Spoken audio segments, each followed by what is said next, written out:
we're live. And give me a second to move everyone. Or just follow me. Do I move you or you guys follow me? I need to know. Just move us. I will just move you guys.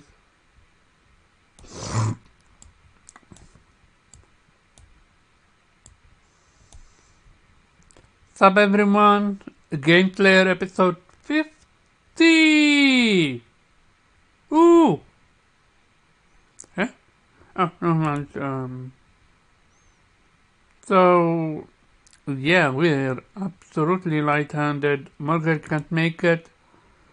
And Nate is absolutely asleep. So, hey, why did it 1 second? Because it closed. I'm not sure if we're live. Give me a second. Because for some reason, yeah, we're not live. 1 second.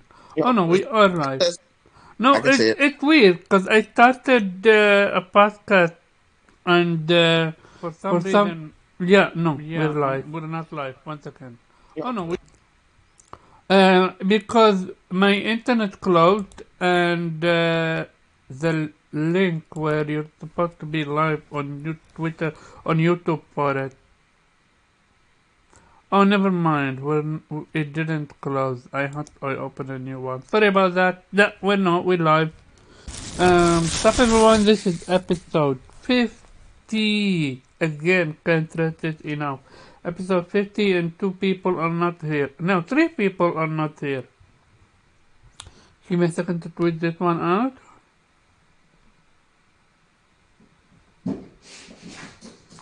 Okay. Nate, how are you, man? What you been playing? Cyberdrunk 76. You're still on that game? Okay.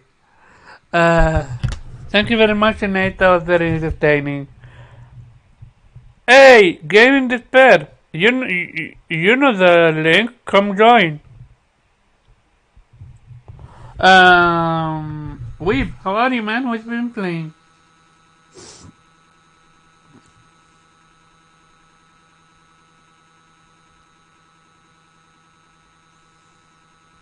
I can't even do the what's called the innate fake personality. Cause you're here. Why aren't you talking? Weeb, Viper, can you say anything? Mic check 1 2. Can you hear Yeah, me? you're 2 1 man. Then go ahead, do your intro. All right. Viper moving out of my corner to join the podcast. Games I've been playing, still swapping back and forth between 13 Sentinels and Strangers of Paradise. Ooh, I'm so like this. Do you know who started this 13 Sentinel? No, who did? Oh, 1 second. Despair innate was a joke because he is not here. It was Weeb that is silent. So 13 Sentinel started as following. Kofi, the one we had 2 weeks ago, Right. he told me about the game that's called 13 Sentinel. Back then he was playing it in Japanese, and we didn't have an access on it on Vitamin G podcast. So I was like, what is the story is about? He is like, I can't tell you. If I tell you anything, it's gonna be spoilery. Okay. Kofi, what is the synopsis it's about? I can't tell you. And now, every time I recommend someone, 1 second.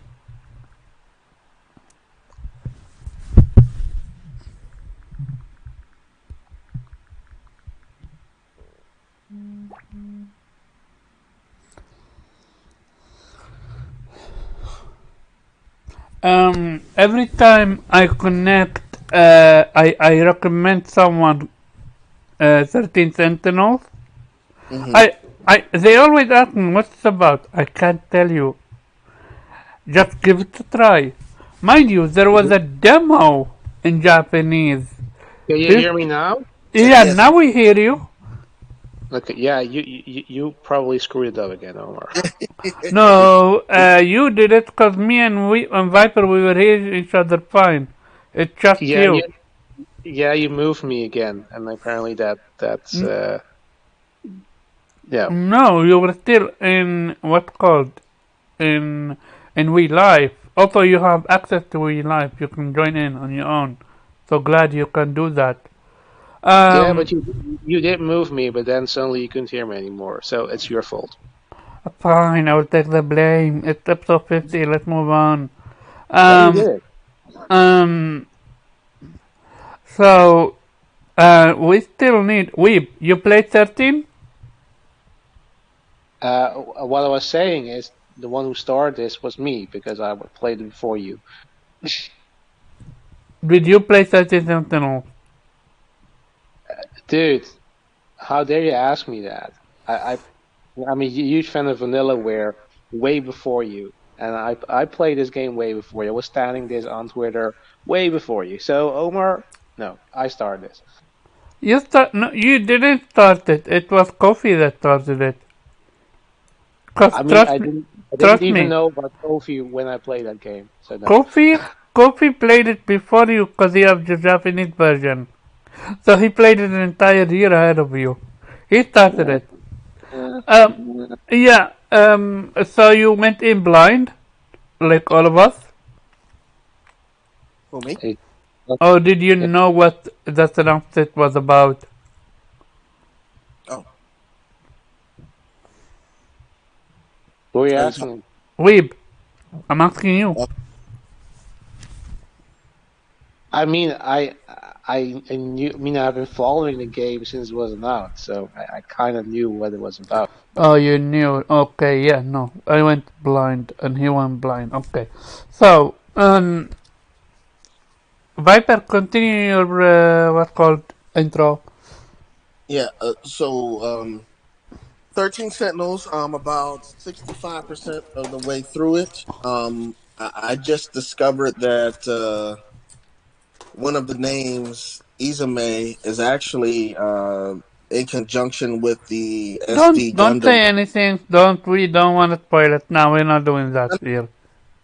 No, I'm just saying it has something to do with the anime because they're using the same name, and I was like, oh, whoa, because I walked up on the anime last night. Wait, there's an anime? Uh, uh, I think it's called SD Gundam something and such. Hold on, I have to check. I know there's a game out also like that with that name, but Yeah, um, I thought you were talking about 13. That's why I said we're not gonna spoil it. I was, but I heard when I was looking at the synopsis for the anime, the name Izume also popped up in that as well, and I was like, oh, okay, I might have to look into this. Okay. Well, So, dude, it's just a name, man. yeah, I was wondering, like, nah, 13 Yeah, is on its own. yeah, It but got both entities deal with what do you call them, sentinels. So I Yeah, Isn't just that but a want. it's game? different. Like, nah, this is 13 Sentinel is own what called entity. It's not related to an anime But or whatsoever. Well, what look, Viper just discovered there's a mecha anime. By the way, how would you guys feel if this was an anime? Would it work? Yes, it yeah, definitely will. yeah, most doubt, no doubt. It's Okay. After you finish it, I'm gonna what's called put the gun through to an 8 head, or rather, I'm gonna threat to remove Cyberpunk 76 from his PlayStation if he doesn't finish 13. Cause I need to review 13, dude. I forgot what most happened, but I do still remember what happened. Well, yeah. he already blew it by playing it dubbed. So, what did you play after with 17? You're playing. Look, Strangers in Paradise as well, and I'm actually that one's actually growing on me very fast. Before when I started it, it's an action based, what people would call Souls like game, and I was playing. I already had a pre premonition that I wasn't going to like it because it's not a turn based RPG. But as I started learning the moves, the buttons, started playing further in the levels, learning more jobs, it got very intricate and very detailed, and all the amount of weaponry you can get. And then there's chaos level. And I'm like, all right, cool. I think I can deal. I think I like this. And actually, it's growing on me faster than 13 Sentinels is, because 13 Sentinels is a lot of reading. And even though I enjoy reading, when it becomes too much, like AI, the Somnium Files was also a lot of reading. I gotta have a perfect balance between action and reading.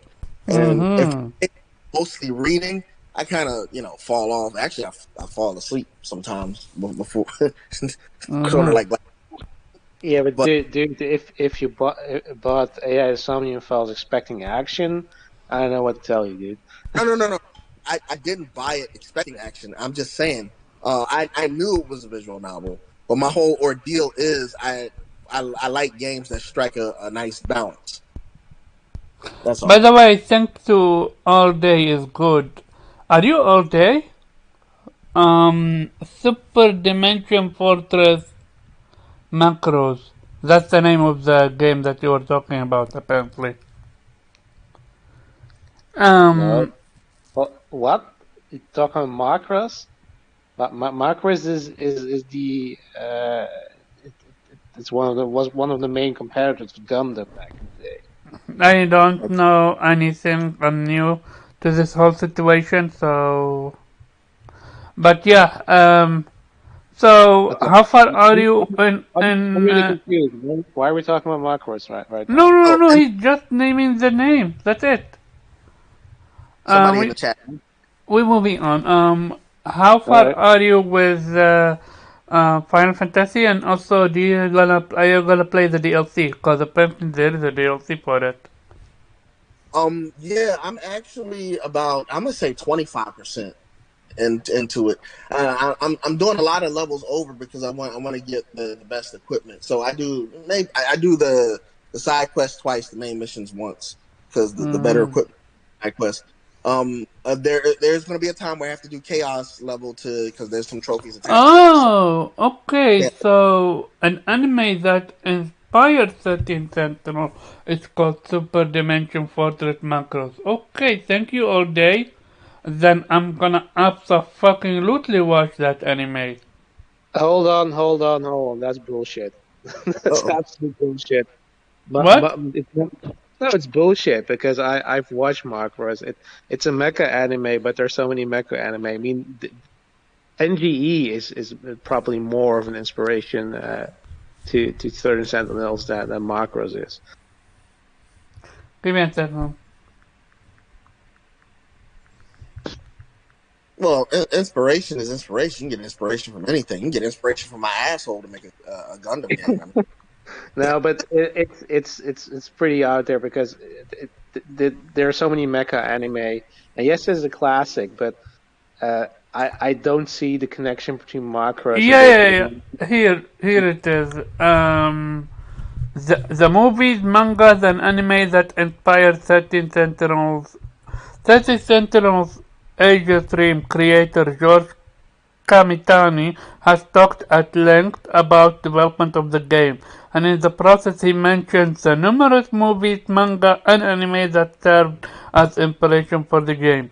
In this article we have compiled the list of the various media that inspired Okutami. So Super Dimension Fortress Max Ross. Shout out to All Day. He what's called? He had that unlocked. They All did. right, That's the I little. again I don't see it, but whatever. What do you mean, dude? This is literally the creator saying this. This is No, not. yeah, he can be inspired by, but he can say that, but I don't see the similarities between the two. That's just what I'm saying. Yeah, That but it, then he basically just said, I saw a mecha anime that inspired me to make a mecha game. it's also inspired by Megazone 23, That yeah, that's maybe a bit and more. there is also Please Save My Earth. Please save my ass. Please save my Earth. Oh, And then we have the girl who leapt through time. yeah, okay, I see And that. then we have Tokutin too. As you can see, they can be inspired by many things. And Mr. Innate is finally here after I said I'm gonna threaten to remove his, what's called, Cyberdrunk 76 from his PlayStation if he doesn't show I up. don't know what you're So talking about, fam. I was at the gym. I thought you were asleep, but okay. So Viper, anything else you want to share? 25% of the way through Strangers of Paradise. Fast growing. Probably going to be taking this apart, going into the post game stuff. Uh, that's pretty much it. The next game is going to definitely be Dialfield Chronicles. It was Oh, supposed to. It was supposed to have been Valkyrie Elysium, but due to Linux being delayed, I'm gonna wait until that is yeah. available. Also, you're gonna get to be able to play as the DLC as well. I'm not gonna tell you who you play as. Oh, the DLC for Strangers. No, the That DLC for Valkyrie Elysium. There is a free DLC in the making. I know, but you asked me about the Strangers of Paradise Oh yeah, DLC. yeah, yeah, yeah. It's already started. It's a part of you from the beginning of the game. Hey, They add a weapon and another mission. That's all. explain. But there's a new weapon, actually a new job called. Hold on, let me pull it up. I think it's called Warden or some shit like that. Oh, Um, I but thought what there is happens? story content. Well, there is story content. If you give me a second, yeah, it's called the Trials of the Dragon King.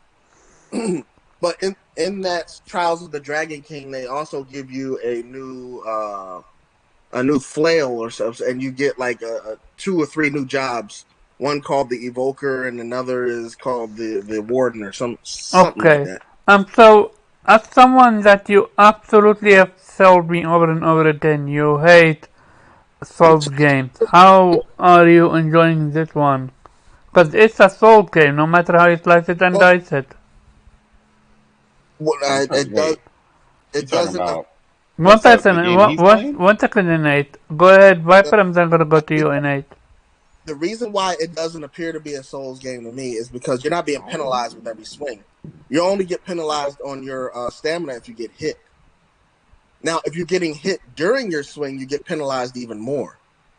But But it still has that, mm, It it does not. what's called that energy that you hate so much. yeah, but that's what I'm The saying. stamina bar. It's not penalizing every swing that I can swing as much as I want, and I don't get tired. That's what I'm Okay, saying. okay, then you're gonna absolutely love Astergos then. Cause that's literally the same. Unless you're doing special moves, then it's gonna Yep, take away from. Okay, I understand. gotcha. But that's it.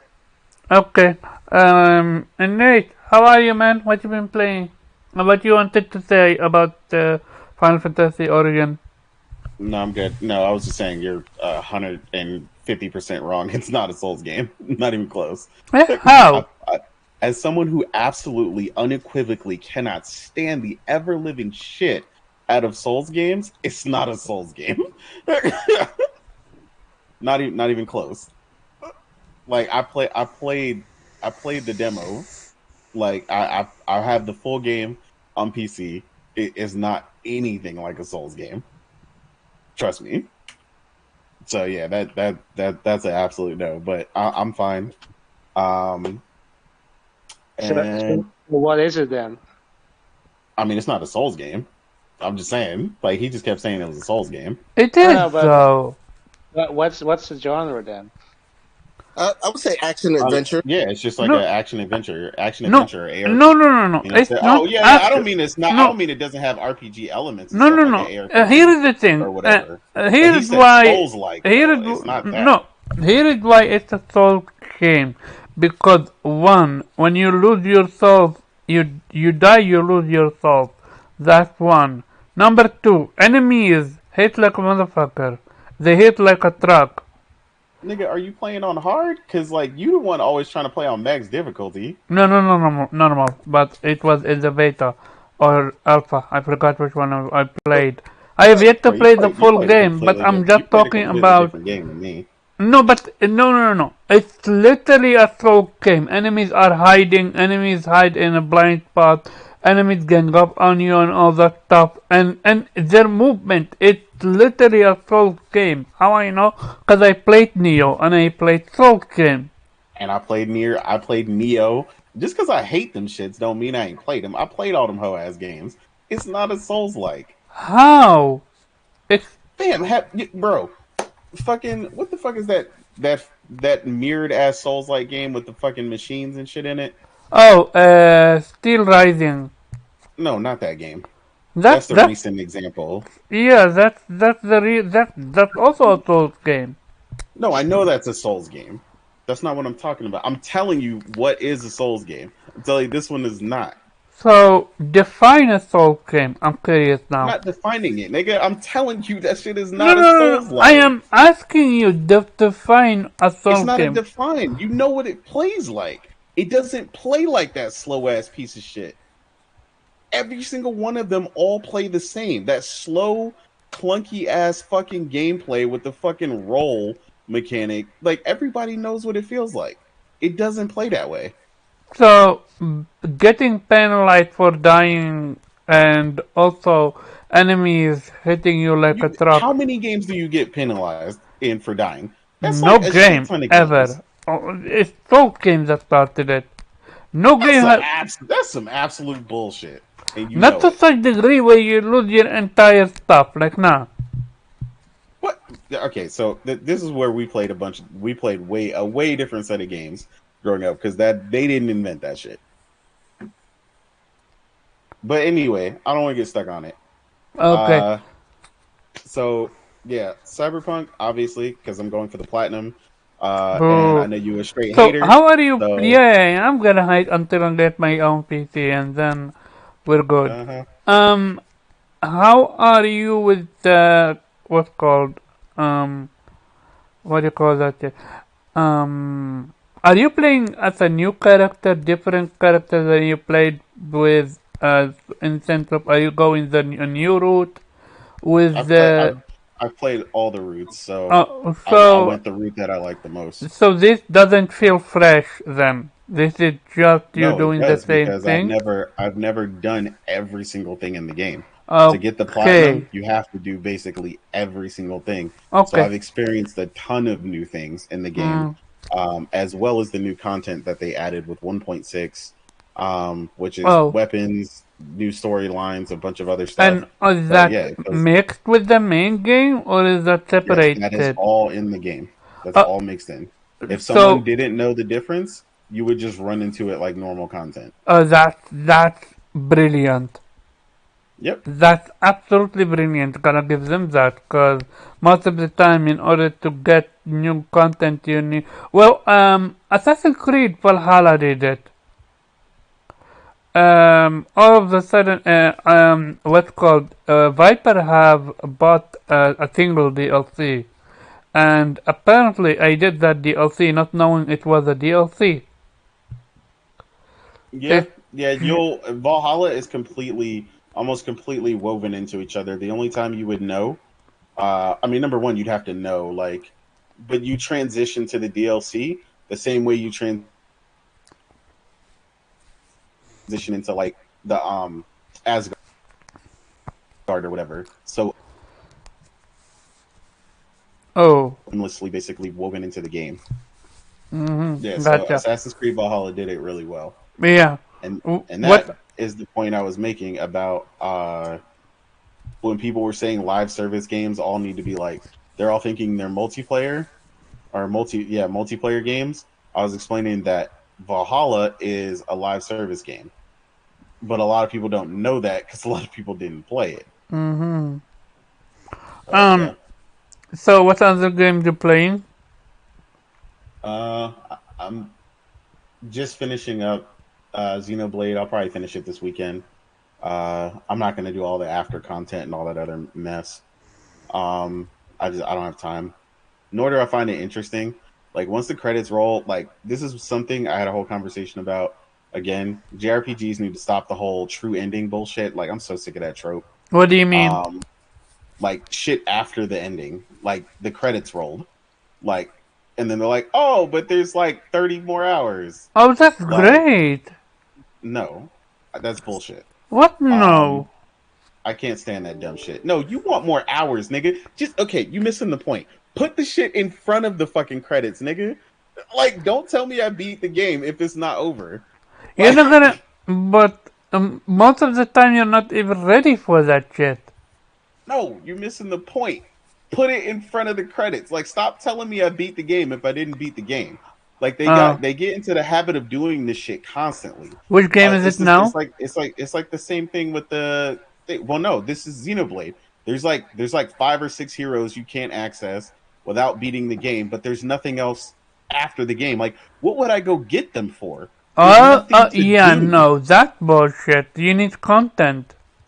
That's what I'm saying. Like it's pointless. Yeah, it absolutely is. Cause you have done on the thing. You clean the entire map, and then you find out. Yeah, like, no, I misunderstood you. I beat the game, and now I get access to these 4 heroes, and it's like, all right, so what? Why would I go level them up? Why would I? Precisely. Like, or you get the best weapons in the game after you beat it. I'm like, well, oh yeah, I hate that.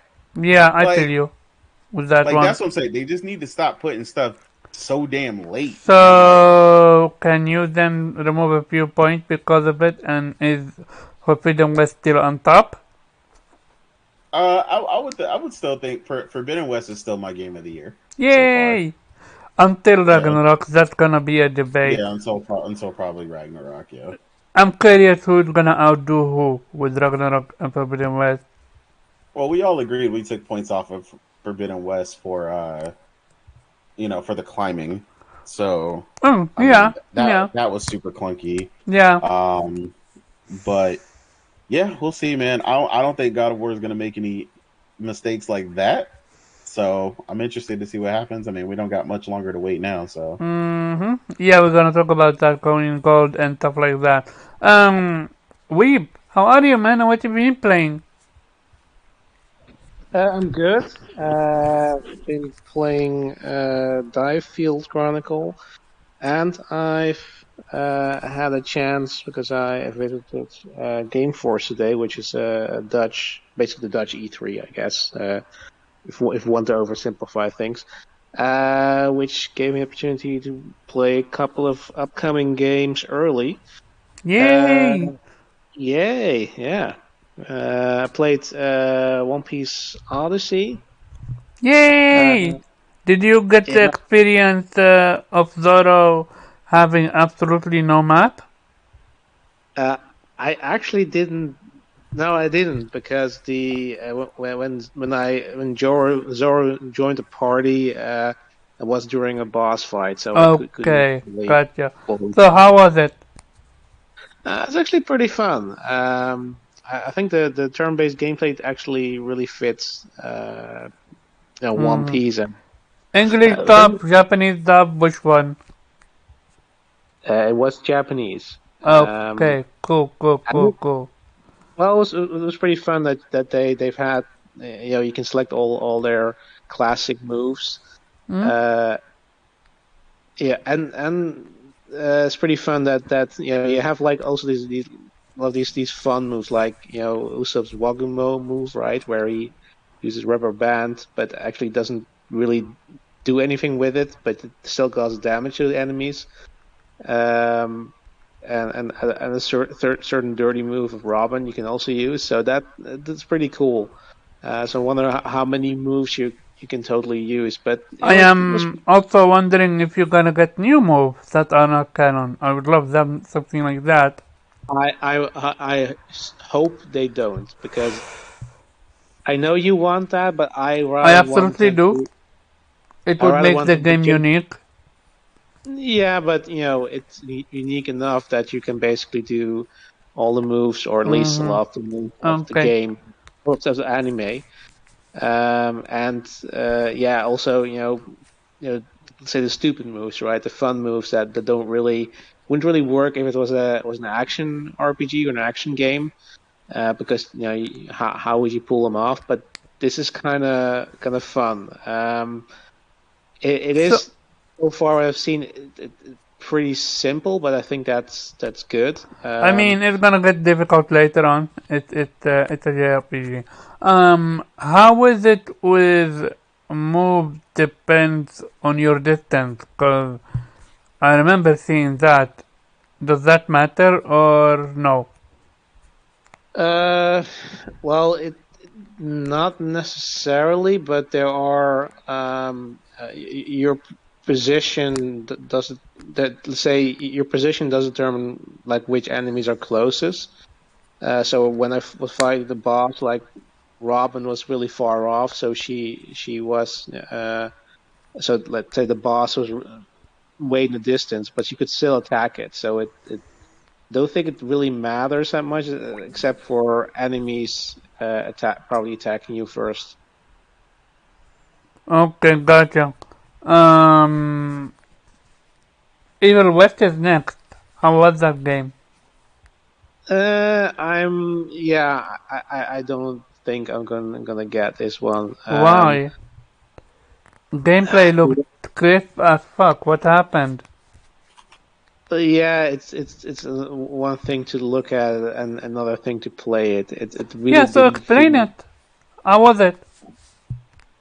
Yeah, it was a bit lackluster. I mean, uh, it's not exactly a shooter, even though it use guns, but because enemies like they don't like die directly if you shoot them in the head, so they can be a bit meaty, but you're supposed to hit them, and then when they flash, they're vulnerable, and you can either shoot them, while aiming with your rifle or from the hip, and you also have a melee attack.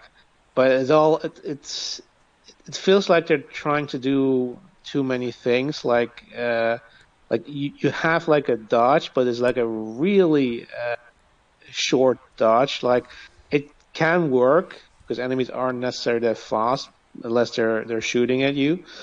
But I don't know. What I played and didn't quite help that there was something wrong with the audio because every time a cutscene played, the voices cut out.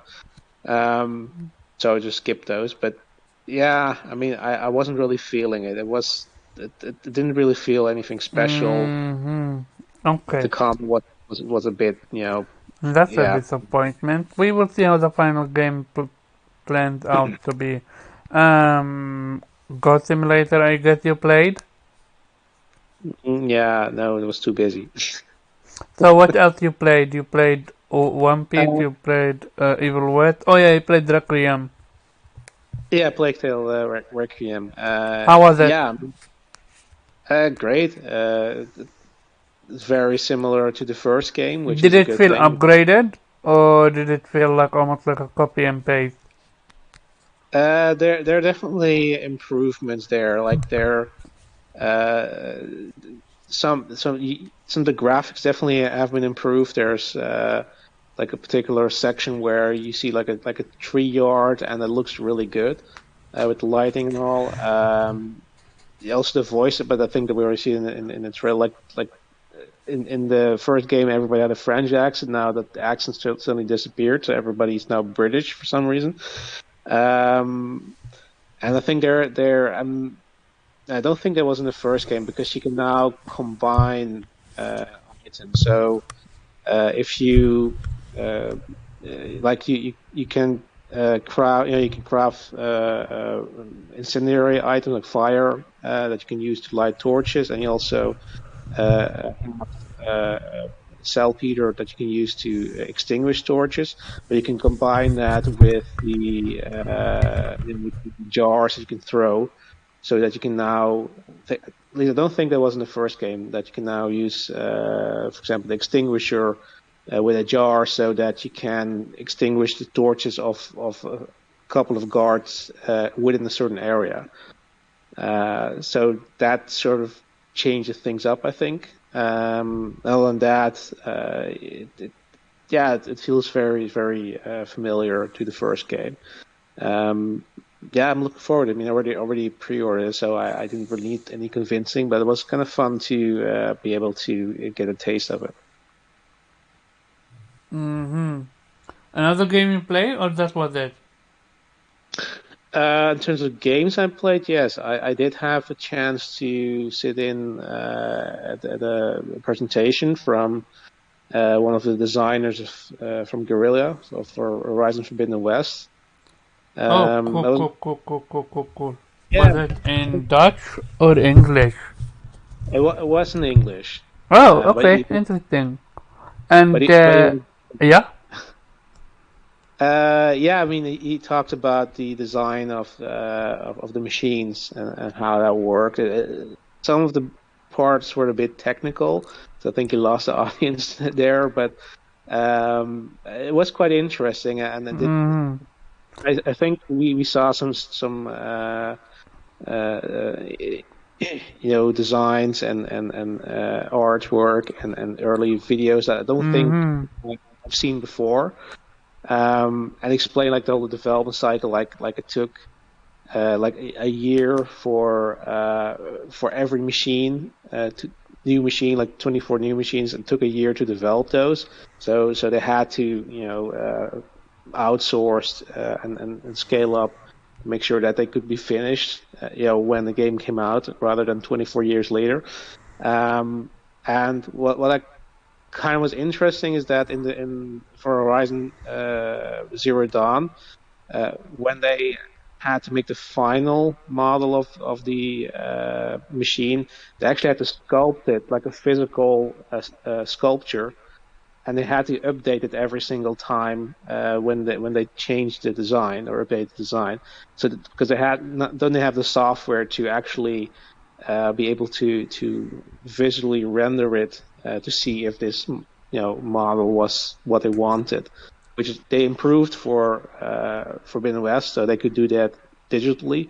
But it's quite interesting to see that they actually had to make physical sculptures, they could hold in their hands of the machines that they created. That's Other cool. than that, yeah, and other than that, he explained that they also, if there's future machines, there probably won't be any machines that are insect-like or mythical creatures. That sort of, he said, that their directive is to steer clear from that because they didn't fit with the narrative they were Oh, going so for. they wanted something that's grounded in reality and not something that mythical? Yeah, not mythical and also not insect-like robots. So don't expect any of those. I think probably that didn't say that, but may have something to do with the ancient the machines like the Corruptor, like they are more insect-like. I think that's sort of probably the reason why they don't want to make the Gaia machines more insect-like. Yeah, somebody asked if it if it could say something about DLC, but yeah, no comment. No shot in hell. Yeah, no. But, Imagine ants or what's called bug types or what's called uh, mantis as something you need to fight. That would be cool. yeah, but that doesn't seem to be in the cards. At least that's not their design Too philosophy for bad. the machine. Yeah. Because that would add some new element to it. But um, did you meet? Was there a meet and greet where you would meet the developers or no? Yeah, there was only one developer there, and yeah, it wasn't really meet and greet. You could ask questions, but that was about it. Mm-hmm.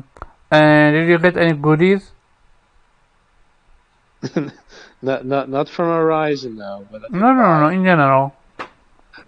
I did buy a few things, yeah, on the stands, yeah. Mm-hmm. Gotcha.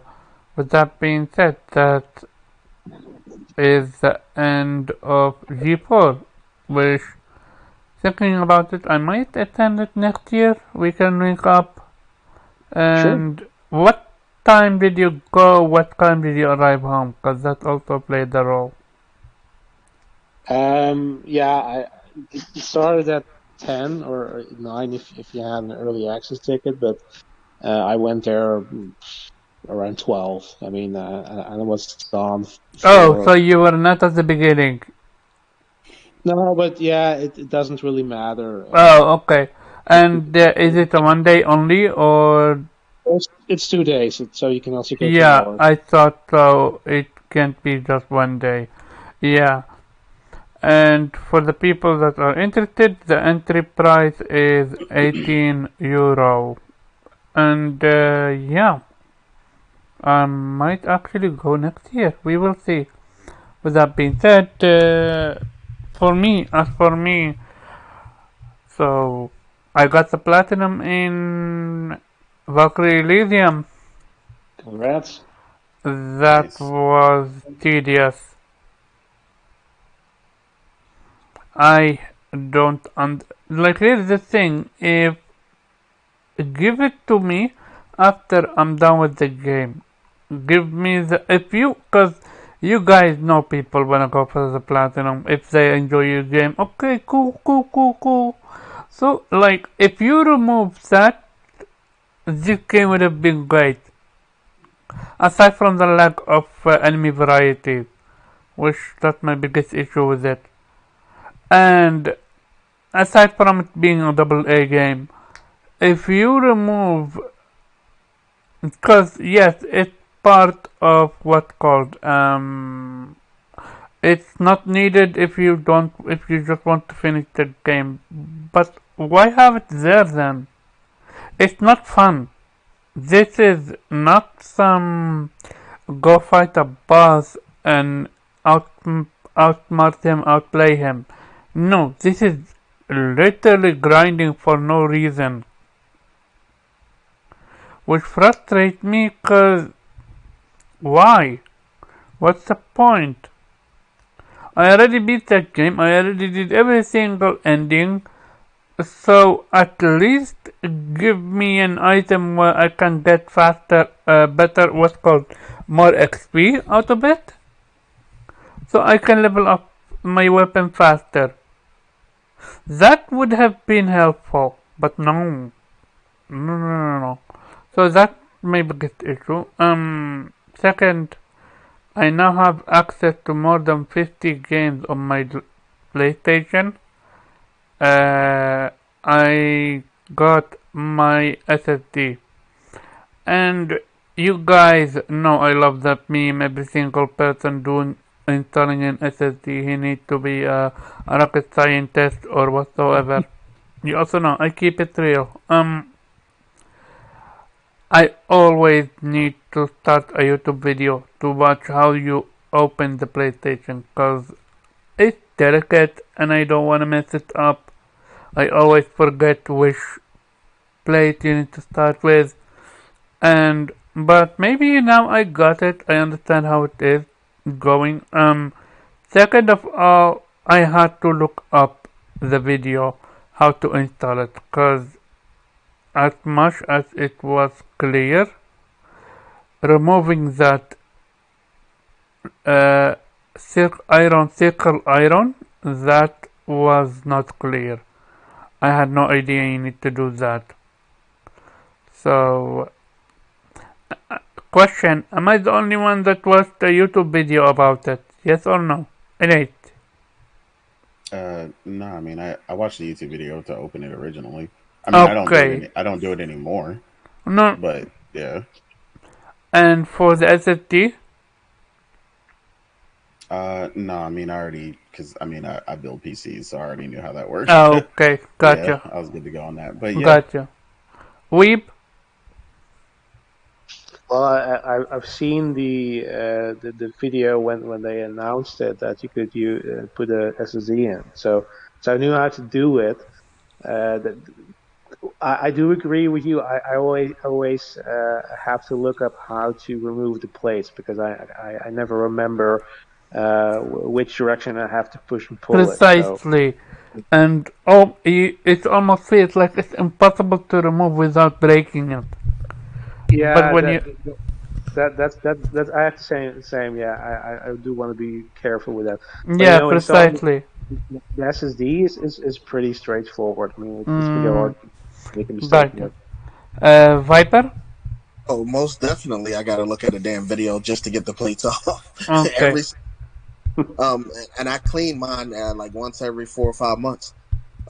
With that being said, the SSD, like we said, it's pretty simple. It's just a screw. You plop it in and you leave, put it back. That's it. No, you need to remove the ring. The ring was absolutely not clear. I had no idea. Wait, what do you mean about ring? I'm confused. There is a small ring, iron ring, you need to remove, so then you can put it on top the SSD and then you can screw it with the screw. Why are you calling that a ring? What am I supposed to call it? I have no idea what you call that shit. It's literally an You iron talking about? ring, a You very talking about? small No, circle. are you talking about the metal thing on the metal covering on top? Yeah. No. It's a metal, what's called? Metal iron, what you call it? Small circle Like a that washer? you need to remove in order for and then you place it on top of the hole of the SSD, and then Oh, you oh, put the screw on, so the oh, SSD doesn't move. yeah. I know what you're talking about. Yeah, that was unclear. I had no idea that you can remove that. And also, it doesn't come with instruction manuals, so good thing YouTube exists. Otherwise, I would have my father do it. But here is the key point. I used two screws, but it was a simple thing after the whole what's called looking it up. It's a one, two, three step. Yep. And I'm absolutely not a tech guy with this one. So if I can do it, everyone should be able to do it. But I mean, we have people that don't even know how to turn the PlayStation 5 up, so we leave it at that. Go there. So I have access to 50 games. Sadly, the person that I am game sharing with doesn't want the credit. So yeah, um, I'm super excited for the new opportunities. Now I don't need to log in every single time a new game is. I have access now. And yeah, I felt that sucker in very fast. Like, I have around 48 games, which I didn't even get Watchdog Legion and Watchdog 2, and I want to download Sly Cooper, so yeah, I will see how it's gonna go. So after finishing Valkyrie Elysium, I was in how do you call it? A waiting state. I wanted to play After Ghost, but I also wanted to play a game, but I didn't want to commit to it because of Astro Ghost, because it was gonna come out the next day. I played a little bit of um what's called, I forgot what the cat name is. Something, The Legend of Rights, and it got charm. I have yet to experience the combat, but just from the tutorial alone, it got charm. I highly recommend it. I played Jack Move. I am absolutely excited for this one when I fully invest in it. It's a turn-based cyberpunky game. Nate, it would be up your alley, absolutely. It's called Jack Move. Look it up. Also, Weeb might be something for you too. It's a turn-based. It's an indie game, and it's turn-based, and it got its own gameplay mechanic. Um, and for the rest, so okay, and I'm so I went back to Diofield, and I have to ask Innate this. Innate, you here? Yeah. Okay. If okay, if you played Diofield or not yet? the demo? I mean, I played the demo. I completed it. Okay, the demo. What's your thoughts on not having the ability to number your characters? Still What do you going mean? on. Hmm? What do you mean number them? I mean, like with Group. Command You and mean group Conquer, them? you can give them number 1, 2, 3, all the way to 10. I mean, I don't. Yeah, I was gonna say I don't label my characters individually like that. I usually put them in certain groups because for certain unit types or stuff like that. But at the same time, this isn't like Dealfield is a almost like something entirely different that's in the middle, right? You're not moving, you know, a set of 10 tanks. No, You're you're just moving. moving 4 or 5 characters. It's almost like a commando. Yeah, so I mean, But I can individually move them. Like the way that I played it, I didn't have any problem controlling it. What I would do is separate like the archer away from them, mhm. highlight them, put them in position, and then move them all together and move the character that needed to do the backslash individually into position. So I mean, it that didn't really bother me. Because you absolutely need to rely on backlash, otherwise, what you're doing here. Yeah, because you get the increased damage. But I Yeah, didn't have a problem. precisely. I adapted to the movement and the selection of the characters really quickly. Now I would agree with you that I would need to group them or something more so if we were talking about like a Command and Conquer level army. But the way that there's a couple people on the screen, I can manage that just fine the way they have it selected. Have you ever played a game called mm, where you play in Japan, and it's almost like a commando level game? You play as I 4 or mean, you 5 gotta characters. that sounds like a lot of games. You gotta. Oh, okay, I need to look up the name. Because it's getting a DLC and I need to play that game. It's Um, new. It's new. no, the game is old, but the DLC should be to drop, if it's already dropped. When you say commando type game, what are you talking about? Like, Okay, I so don't what know I'm what that is. talking about is you need to go from point A to point B, and you need to kill enemies, and you need to ambush them. You need to uh, l- lay them to a trap and all that jazz, and you control 4 or 5 characters, and each have his or her own special ability. Like for example, one can throw a coin that distracts a card, and it have the card going to get the coin, and then you kill him or something like that. And So what's the like? Do you know another name, another game off the it's a top of that? strategy game. It's a strategy game. Top down. Yeah, you're gonna have to find it I for will me. look up the name. I'm pretty sure you might have played it or I recommend it for you.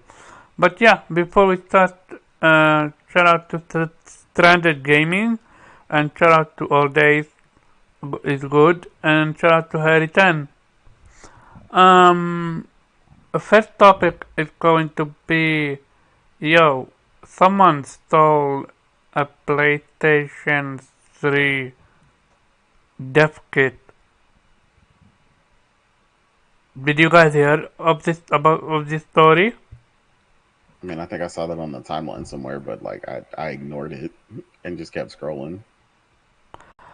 Oh, so I think you're confusing with a different story. So, Viper, did you hear about this story? Weep, did you hear? Oh, Viper, you hear? Yeah, no. Okay. Weep, did you hear about this story? Okay. Hey, Kay is here.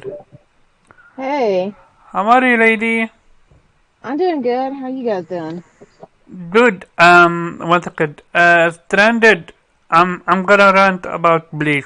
Let Kay do her intro, cause I just found out some information about Bleach. I'm gonna rant about it. Okay, how are you? What you been playing? I'm doing good. I've been playing Bloodborne. Oh yeah, I seen it. Welcome to the Souls franchise. Yes. Which weapon are you using? Well, right now I'm using the Hunter's Axe. Oh, the basic. How far are you? Um, I'm getting ready to fight Vicar Amelia. Are you planning on getting the perfect ending? Um, I think there's two, right? And there's an extended, so to say, ending. I think I'm gonna go for that one. Hmm. Then you need to get the umbilical cord. Do you know where they are? I already have one. Oh, cool, cool, cool, cool, I cool. got that, and I gave the doll the cone. Okay, enjoy it, enjoy it. As for Stranded Gaming, dude, did you know that the Bleach light novel is better than the Bleach manga? Apparently, the Bleach. I recommend you to read the Bleach light novel, cause it it's gonna explain the Thousand Year Blood War a lot better. Even the manga didn't do it justice. That's how bad the Bleach manga and anime are. I couldn't believe it when I heard about how the light novel is different. Weep, were you aware of this? That Bleach light novel was that different? He is muted. And Nate, I don't think you are interested with Bleach. I watched Bleach literally as it was releasing, and I've seen all of it at least twice. Okay, But do you I don't I don't read the only reason I read the manga is do you to read read what the happens manga? after it stopped. I read it Okay. after it stopped so I could see what happens. But I Mm-hmm. mean, obviously they're bringing it back. But yeah, no, I never. The only light novel of any anime I ever bothered reading was Sword Art because it was significantly different. Mm-hmm. Well, with Bleach, it's also different. It's gonna give you an explanation to why Yuha is doing what he's doing, who the Soul King is, and who is the good guy, the Shinigami or uh, Did you read all of the manga? Because no, I already knew who those people were. no, you don't. Because I read the whole manga. No, the manga doesn't tell you. It's the light novel that explain it even better. Bro, you must have read a different rendition because I know exactly who the Soul King is. I mean, I'm not gonna say it right now on the show, but I mean, Okay, after the show, yeah, I'm gonna talk to you then, cause that shocked the fuck out of me. yeah, Um, it should shock you. there is also what's called Canterbury Omal or something like that. It's extension after Bleach. But yeah, moving to the first topic about the stolen PlayStation 3 dev kit. Do you know what happened to it? I mean, no, anything I even look up about this story that you're talking about says something from 2007, and then Linus Tech Tips has one, which I Oh, remember. no, no, no, no. Like, I don't. This one ended in Rocksteady, and they're making Arkham Legend, Arkham Knight with it. No, no, no, no. Gotham Knight with it. Cause They're no chance, making Gotham Knights with it. cause no chance in hell Gotham Knight is a PlayStation 5 game. This guy, Jesus. That game looks horrendous, dude. It's a it's a disrespectful to even call that game a PlayStation 4 game.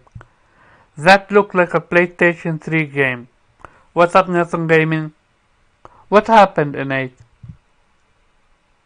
I mean, I don't know. I mean, it doesn't look that bad to me, but I know y'all not feeling it, so I'm about to Dude, avoid I it. was gonna be open-minded about it, but when I saw the gameplay, I'm like,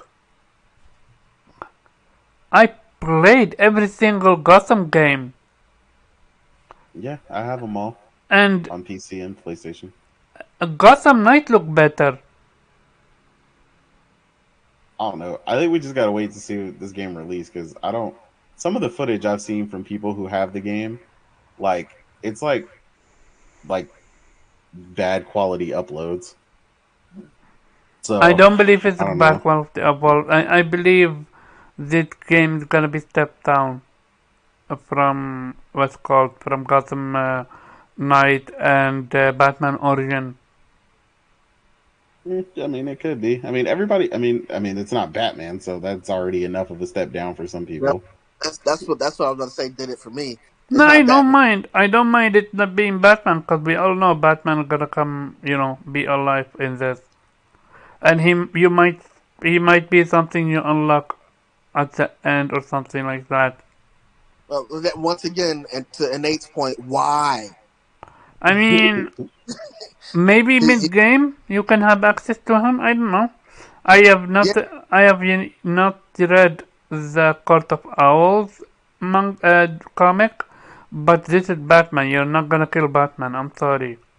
my thing is, if you end the game and they finally give you access to them, you have no reason to use them anymore because you finished the game.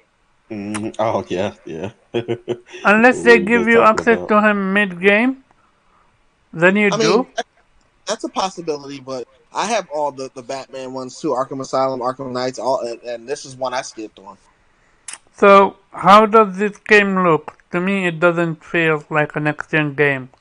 It looked like a PlayStation 3, maybe early PlayStation 4 game. I'm gonna I wait mean, on Is the it. it final is it product. is it is I it don't know. cross gen? Sorry? Is it cross gen? No, that's the issue. It's not cross-gen. I mean, I'm not gonna pre-order it. Okay, so Trended Service. Apparently, they were invited to play Gotham Knight. So, yeah. Nate is muted. Wave, you here? Yeah, sorry, I had to step away for a minute. It's okay. It's me. What your thoughts on the Gotham Knight gameplay? Look, I never cared for this game to begin with. Mm-hmm. This game, when I said it was going to be a service game, I was out. It's So, not a game of live service though. It's not gonna have microtransaction or loot boxes. yeah, but it is a multiplayer. Oh, okay, and that's on the front. Got you. Okay then, the very first topic. So Herman Holt did an interview, No question. and in that interview, he confirmed a few things. One, it's no longer 2 years for them to release the game on PC. It's now 1 year, at least 1 year. Number two, CrossGen is staying. It's gonna be case by case basis. And number three is that it? I think, unless other people know what number three is, because to me these are the key points that are happening. Well, he Well, did reiterate that what's called single player games are the bread and butter, but we will see about that. What you wanted to say, Weep? yeah, sorry, didn't get the second point. What was it, the Quashian thing? Yeah. Yeah. Yeah, Oh, you Hmm? didn't get it. Okay, so cross-gen games are gonna stay, and they're gonna be case by case basis. yeah, that's what I understood. Yeah. So yeah, So they are that not done with cross-gen. unfortunately not. No. I don't think Um, they'll be done until like 24, 25. we will see about that. Viper, what's your thought? Or rather, no, you're gonna stay for the last, cause I know how Yeah, you feel about that one. Kay, what's your thought? Um, Well, for the year thing, I think, we all knew that that was coming eventually, that they were going to say it's going to be a year. Um, I don't know if they're going to eventually go down to day and date. They If they do, absolutely are. They absolutely are. Cause I forgot to mention, live service games are day and date. well, I'm not a live service online player, I feel so you, but the fact that they're gonna do that, then they're gonna absolutely go on day and date. Whether next year, the year after, they're just, it's a matter of when, not if. well, when they go day and date, then I mean, I'll I just won't get another PlayStation because I was Yeah. talking to my brother and there are ways because I at first I was saying I'll always have a console because I play on the road Mm-hmm. and that's easiest for me to have a console on the road. But I was talking to my brother and there's these things called I think they're called the ITXs where they're pretty much portable PCs Yeah, you and can so get a because they're Steam Deck. yeah, so well, I wouldn't want to get a Steam Deck, but these ITXs, I like he said they're portable and so I might end up switching to that if they just Yeah, go day and date. I feel you. So I'm gonna start a count. Yeah, that's number one. Is switching to PC. What's your thought What? about this whole situation with Herman Health and PlayStation going the PC route? I mean, yeah, I know you guys, or let's say Twitter was having a field day with it, and you guys are upset about this, but like I didn't really hear anything that I didn't already know, right? I mean, we already knew games were coming to, we already seen games coming to PC. The only thing that he said here is that there will be a minimum of 1 year lag. So Yeah, please, but last year it was 2 years. That's why. did they ever confirm it was going to be 2 years, or was that No, just what we but saw? they said they released a game. It was 2 years old. They said something like that. So it was Jim Ryan that said that. And this one, we now have confirmation at least 1 year. Well, So, look, you'll have to point me towards the article where he actually said it, because as far as I'm aware, they never actually stated anything about how long it would take for a game to come to PC. I think that's just what the consequence of them porting certain games, especially PS4 games, to PC. Yeah, that there's going to be a time lag there. The only thing that Herbie has confirmed now is okay. It's not going to be day and date. It's going to be at least a year, and at least can also, of course, be longer. Whether that means that applies to maybe smaller games or that it applies to the bigger blockbuster games, I don't know. I mean that's something that he will have to confirm, or maybe there is no a rule there. I don't know what the exact reasoning for that is, but I mean, as long as he can, as long as they commit to that 1 year, nothing changes for me, because I'm not going to wait 1 year to play God of War Ragnarok. I'm not going to wait to play the next Horizon or the next Naughty Dog game. I want to play that, when it releases. I'm not going to, I mean, especially with Sony's narrative-driven games. I mean, are you going to dodge spoilers for 1 year? Because you will see spoilers. I mean, you probably have to delete your Twitter account and never go on YouTube, because you will be spoiled if you have to wait for a year. So mm, I'm I'm good with keeping my PlayStation for those games. And yes, if they would ever go day and date, yeah, that's a point where you can actually say PlayStation is more or less, useless or redundant.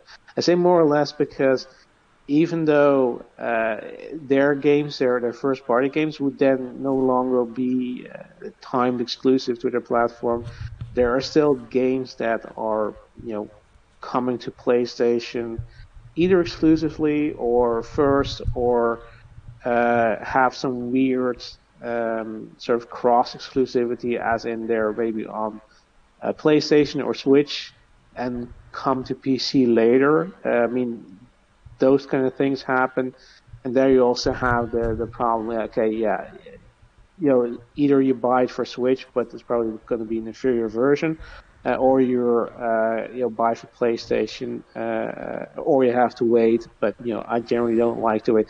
If there's a game I want to play right now, if I'm hyped for that, if I can't wait to get my hands on it, I'm not gonna wait. Right? The only games will wait on are games that I'm not sure about, that I may want to pick up, when they're at a discount, or games where I'm like, okay, look, I want to play this game, but I don't need to play it right now because I have other games I want to play right now, and I can wait, I can wait for buying it because maybe it will be on sale at that point in time when I actually want to play it. Those are the only games where I can wait. I can't wait in games like God of War Ragnarok. So that game I'm going to play as soon as it comes out. So again, for me, nothing changed. The only thing that sort of got me was that they're still not done with cross-gen titles. That's something that, like, I mean, come on. At some point, you have. I can understand from their perspective, like they're saying, okay, look, still have so many PlayStation 4s out there. We were probably expecting when they started this gen that they would be able to produce way more PlayStation 5s than they eventually have produced at this point in time. So I think that's probably a reason why they're changing that strategy, where they don't want to just cut off the previous generation. But still, it does sting, and it does feel like, you're holding the gem back. The thing, of course, is we don't know which games those are, because at least they have confirmed that Spider-Man 2 and Wolverine are full next-gen titles. I mean, Wolverine's probably way out there. I don't know when it's going to come out, but Spider-Man 2, yeah, that should come out next year. So that's going to be a title, and that's fully next-gen. But other titles, we don't know. I mean, again, we don't know what's coming out. I guess probably there may be the service games that they're gonna produce. That's probably, by the way, I think the third thing that you forgot, because their live service games are going to be day and date. But I don't give a fuck, because I don't give a fuck about live service games. I'm not going to play those games, and I want them to fail. I mean, I'm sorry, but they can fail for all I care. Because So you don't care, and if they go day and date, then you make your move, or you still don't care? If it's day and date, yeah, I mean, I'm in the process of building a high-end custom PC. So yeah, I mean, if they're day and date, yeah, then I'm gonna play it on a PC, because that's gonna be the superior version. The only thing that might stop me is the fact that I still like buying my games physically, right? And PC is pretty much digital only. So if I want to buy physically, or want to buy collector's edition, with a nice sculpture, yeah, sure. But yeah, then I might double dip or something. Gotcha. But yeah, if it's day and date, then probably my most powerful device is going to be my primary platform.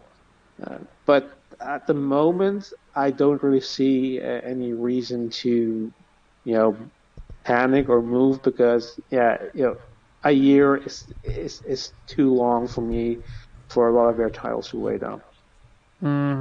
Gotcha. Viper.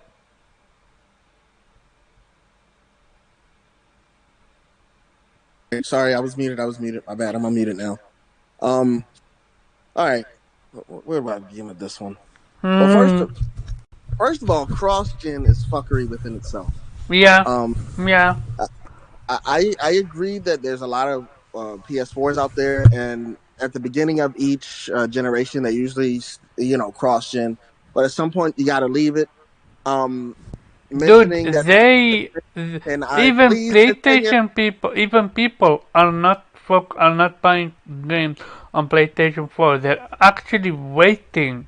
We've seen it with Miles Morales. We've seen it with Forbidden West. So why Can I, continue cross gen? Yeah, go ahead. can I please ask you to wait until I finish with all the questions? Oh, buddy. Thank you. I want raw, uncut PS5 power. And Mhm. I don't think we will ever get that because of Mhm. cross gen and this PC push.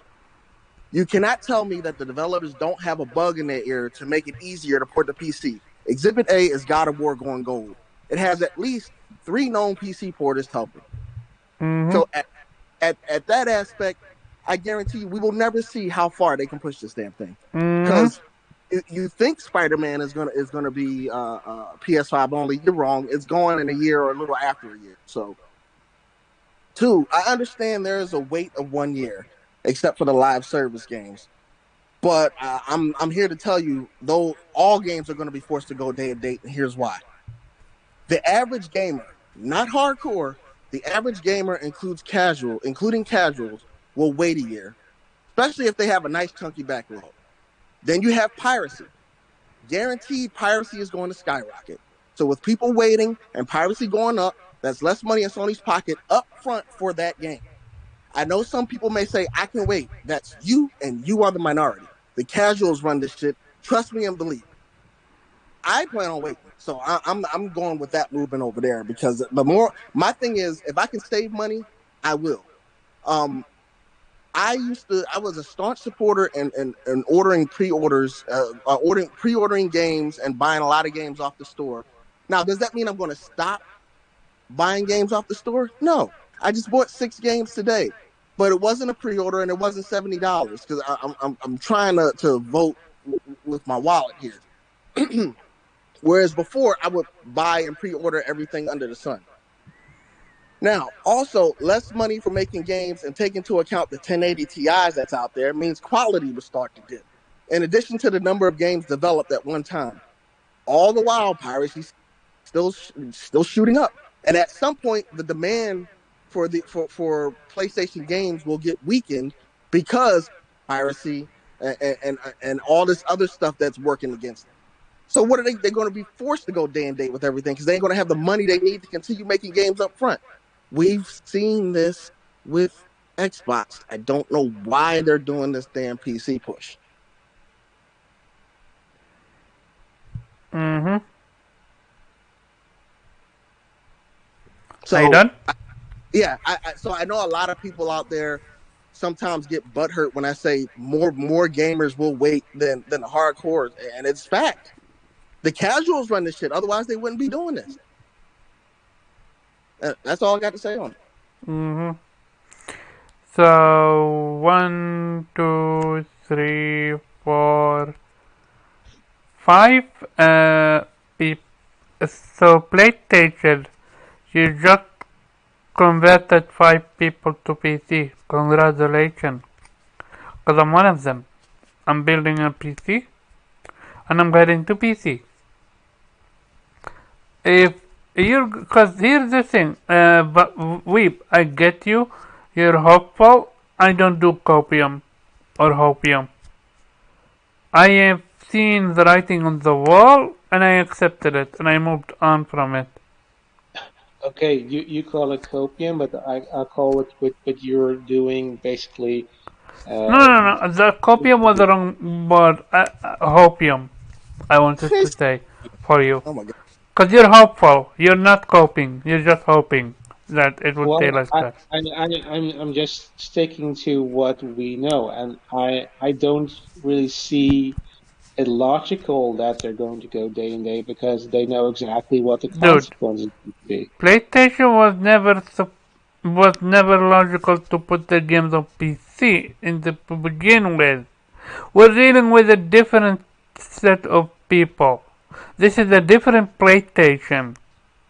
If they're capable of going day and date with their live service game, what stops them from going day and date with their main game? Because they're entirely different type of games. They know that they're their single player narrative-driven games, they are dependent on direct sales of those games. Dude, So I heard this all song these and games dance. are not. Dude, I have heard this song and dance time and time again. They would never put their main games on PC because their games sell too much. I mean, those are the When the fanboys Horizon that Zero Dawn went to PC, people telling me, "Oh, it's an old game. Don't worry about it." And then every single game went to PC under the sun. Oh, that's it. These are old games. Well, They still well, don't have.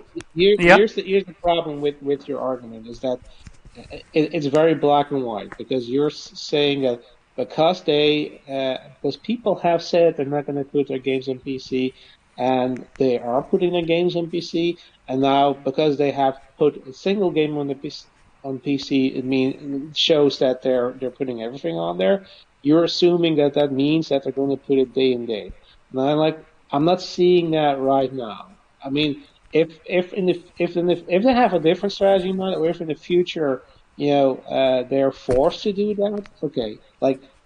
But the thing is, we compare to Xbox. Xbox was forced to put their games on PC day and date because they weren't selling, right? So PlayStation is not in that position at the moment. If they ever would be in that position where they would no longer be dominating the market, yeah, maybe they have to. But right now, I'm not seeing it because people will do exactly what you guys are now fearing they will do.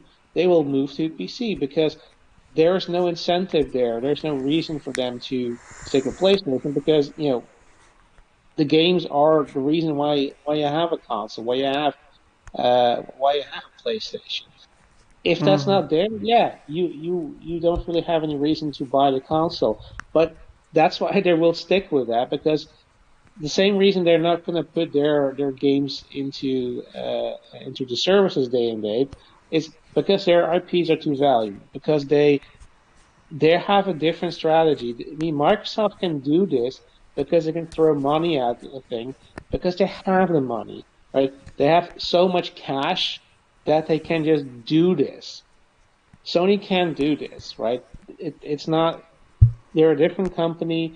They have a different strategy. And again, neither of us know what exactly they're planning, but I can't imagine they're that incompetent that they would put their games day and date on PC, knowing very well that would basically be eating themselves. They would basically carve out their own market and cannibalize it on their own revenue and own market share. I can't imagine them doing that. So I'm not worried at the moment that with what we know now, with the market being as is, I mean, again, never say never, but I'm not worried that they're going to eventually go day and date. And I'm also not worried. Here's the thing, we can argue here from a the armchair economist, right, that this is bad, but they wouldn't be doing this if it was bad. They're seeing the numbers and they think, okay, this works, right? If we put games, with a year lag on PC, we will make more money than if we didn't put them on PC, and we I won't lose out.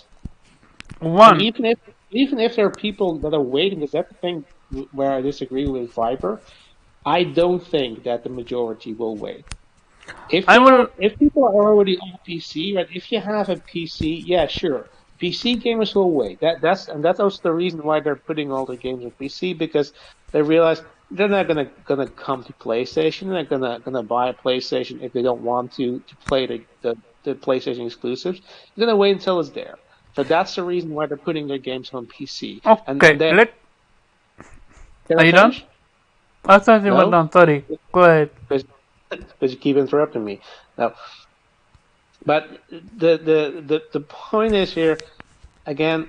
I'm not. You guys are assuming that this is that this is hurting them or that they made a mistake here, and that people are that everybody is now going to wait. That's the majority is going to wait. Now I say the opposite because.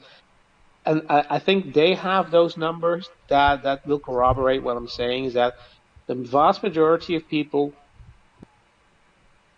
will buy these games day and date on the PlayStation. They won't move, right? They won't wait to the game come to PC because they're already seeing this, right? I mean, we're already seeing this that these games are coming. I mean, again, just because they're confirming this now that there is a year lag doesn't change the fact that games were already coming to PC and people have seen that games were coming relatively quickly, right? They didn't have to wait 2-3 years for those games to come. So we already seen it, and they've seen, okay, yeah, but it doesn't really have the effect that you guys are describing, right? It doesn't mean that suddenly their sales are dropping massively because people are waiting for the game to come to PC. So I don't see. I mean, their strategy is probably the sweet spot that they've figured out. Okay, the potential drop off of people who are not gonna buy the PlayStation anymore and wait for it to be a PC will vastly be outweighed by the people that are going to buy it additionally, additional sales on PC. So I think that they have figured this out in a way that it's not going to hurt them. It's not going to make the PlayStation obsolete. It's not going to cannibalize on their sales. Look, and again, anything can change in the future. You know, if PlayStation becomes third place in the market or whatever, they may have to. But at the moment, I'm not seeing it. Okay, gotcha. Well, before you go, Omar, I just wanted to say, I have no more to say on this topic. I'm in wait and see mode. We can talk about this in the future. Give it a couple years. We'll get to it. We'll get back to it then. Sure. Okay. Before I go to you, Nate, because I need Nate to elaborate on a few things. One, games that I need to explain to people how the PlayStation fans are not gonna get fucked. One, games that are live service games are gonna be 70 on PlayStation while they're gonna be 60 on PC. Number one. Number two, games that are going to be what's called day and date on PC, the live service games are gonna need PlayStation Plus on PlayStation to work, but on PC it's gonna be free. Cause you're absolutely not gonna get the PC master, quote unquote master rate to pay for online. That's absolutely not happening. And here's an example we're gonna see of it. Sackboy Adventure. That game have online multiplayer co-op. We're gonna see how they're gonna handle that on PlayStation. We already seen it. It's not 70, it's $60. And we're gonna see if it's gonna have pay for online or not, which I believe it's not gonna happen. It's not going to have paid for online because there is no paid for online on PC. There isn't. That's what I'm trying to say. But Oh, PlayStation does have that. Yeah, no, but the thing is, either they could say our games and service games don't have that because they can make that choice, so they can remove that for PlayStation. There could be the games are free to play, which that would also remove the barrier because free to play games don't require PlayStation Plus, or they're just gonna do it because Microsoft is doing it. They're charging their console gamers money to play online, while their PC gamers are not. Like, look at Halo Infinite, right? Yeah, that's And what people, I'm. yeah, but there's still Xbox gamers. There's plenty of Xbox gamers who buy this game on Xbox and are happy to pay for it to play online. Okay, this is probably a bad example because Infinite is free to play, but any other online game, they're happy to pay for that, right? And they have been doing this for years now because Xbox has been doing day and date for years now, and there's still people buying an Xbox console. There's still people buying the games on Xbox, so apparently it doesn't matter to console gamers that they have to pay for something that PC gamers don't. I don't believe that thank you for correcting me. Apparently, Sackboy was 60. I don't believe that. Here's the thing. Xbox fans, if you don't own a PC, you're gonna play on console, and you're not gonna care about what's happening. But for me, I absolutely do care, because I've always been against pay for online. I've been adamantly about being against pay for online. And PC people are not gonna have pay for online, because Microsoft tried that. And I'm gonna have Nate elaborate on that, because they shot that real quick. Nate, you here? Give me a second if he's back or not.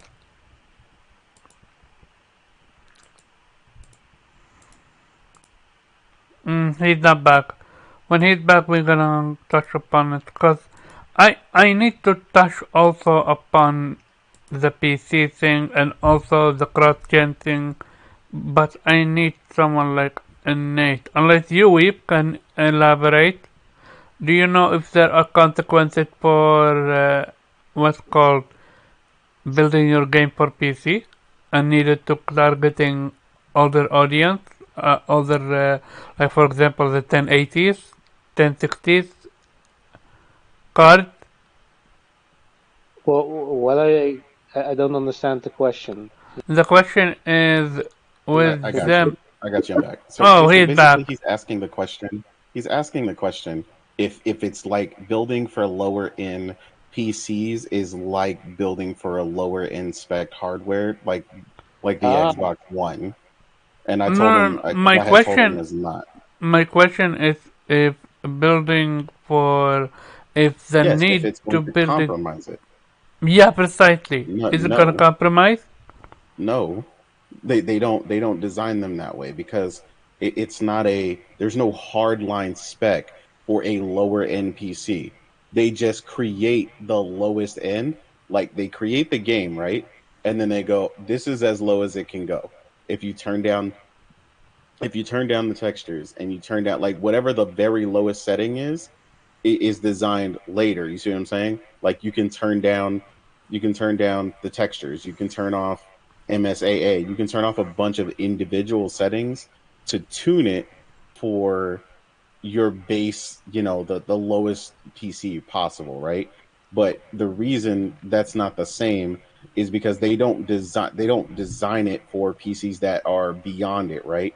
Like my PC 3 PCs ago is never going to play like Spider-Man. It doesn't meet the lowest recommended specs. You see what I'm saying? So like they don't design it for a PC like so far back that it hinders it. They just build the game as is, and then they go, "Hey, if you turn off all these settings, what do we notice?" Basically, is the lowest hardware that can play it. They don't Oh, design for the hardware because there's too many different. They can't. There's too many different specs. That's why okay. usually So when then, PC games come out, you get one person who can't launch it and they launch into a black screen or something because they have this type of RAM or they have this type of CPU combination. You okay. can't test for it. So no. So then, a game like Ratchet and Clank, how they gonna hmm implement it on PC? Do you know? I mean, honestly, it's going to have an SSD requirement. If the way they built the game is how they say they built it, it has to have an SSD speed requirement. And These are new. These are something that used to not be a thing. Um, then you started to get like Flight Simulator, right? Flight Simulator will run like trash if you try to run it off a hard drive so, because the speed that you need to stream the game from the hard drive is like the amount of data. Like you're going to get a bunch of pop in and stuff, right? People hate pop in, right? A lot of that is the communication, the from like something that like a slower hard drive. That's why eventually these consoles went SSD and so on and so forth. So okay, it's not that they can't, it's just it's gonna be like whatever they determine is the bottom threshold to load the game at an optimal level, whether it's 4,000 or 5,000 Mbps, they're gonna have to design it for that. so by definition, they're gonna design it with the PC port in mind. No, not with the PC port in mind. They're designing it for PlayStation. I'm saying when they port it, your question was how do they port it? What I was saying is what they have to do when they port it is whatever the threshold is for that loading, that seamless transition that you get in the game when he goes from zone to zone, where they're like, oh, because of the power of the SSD, we were able to do this, right?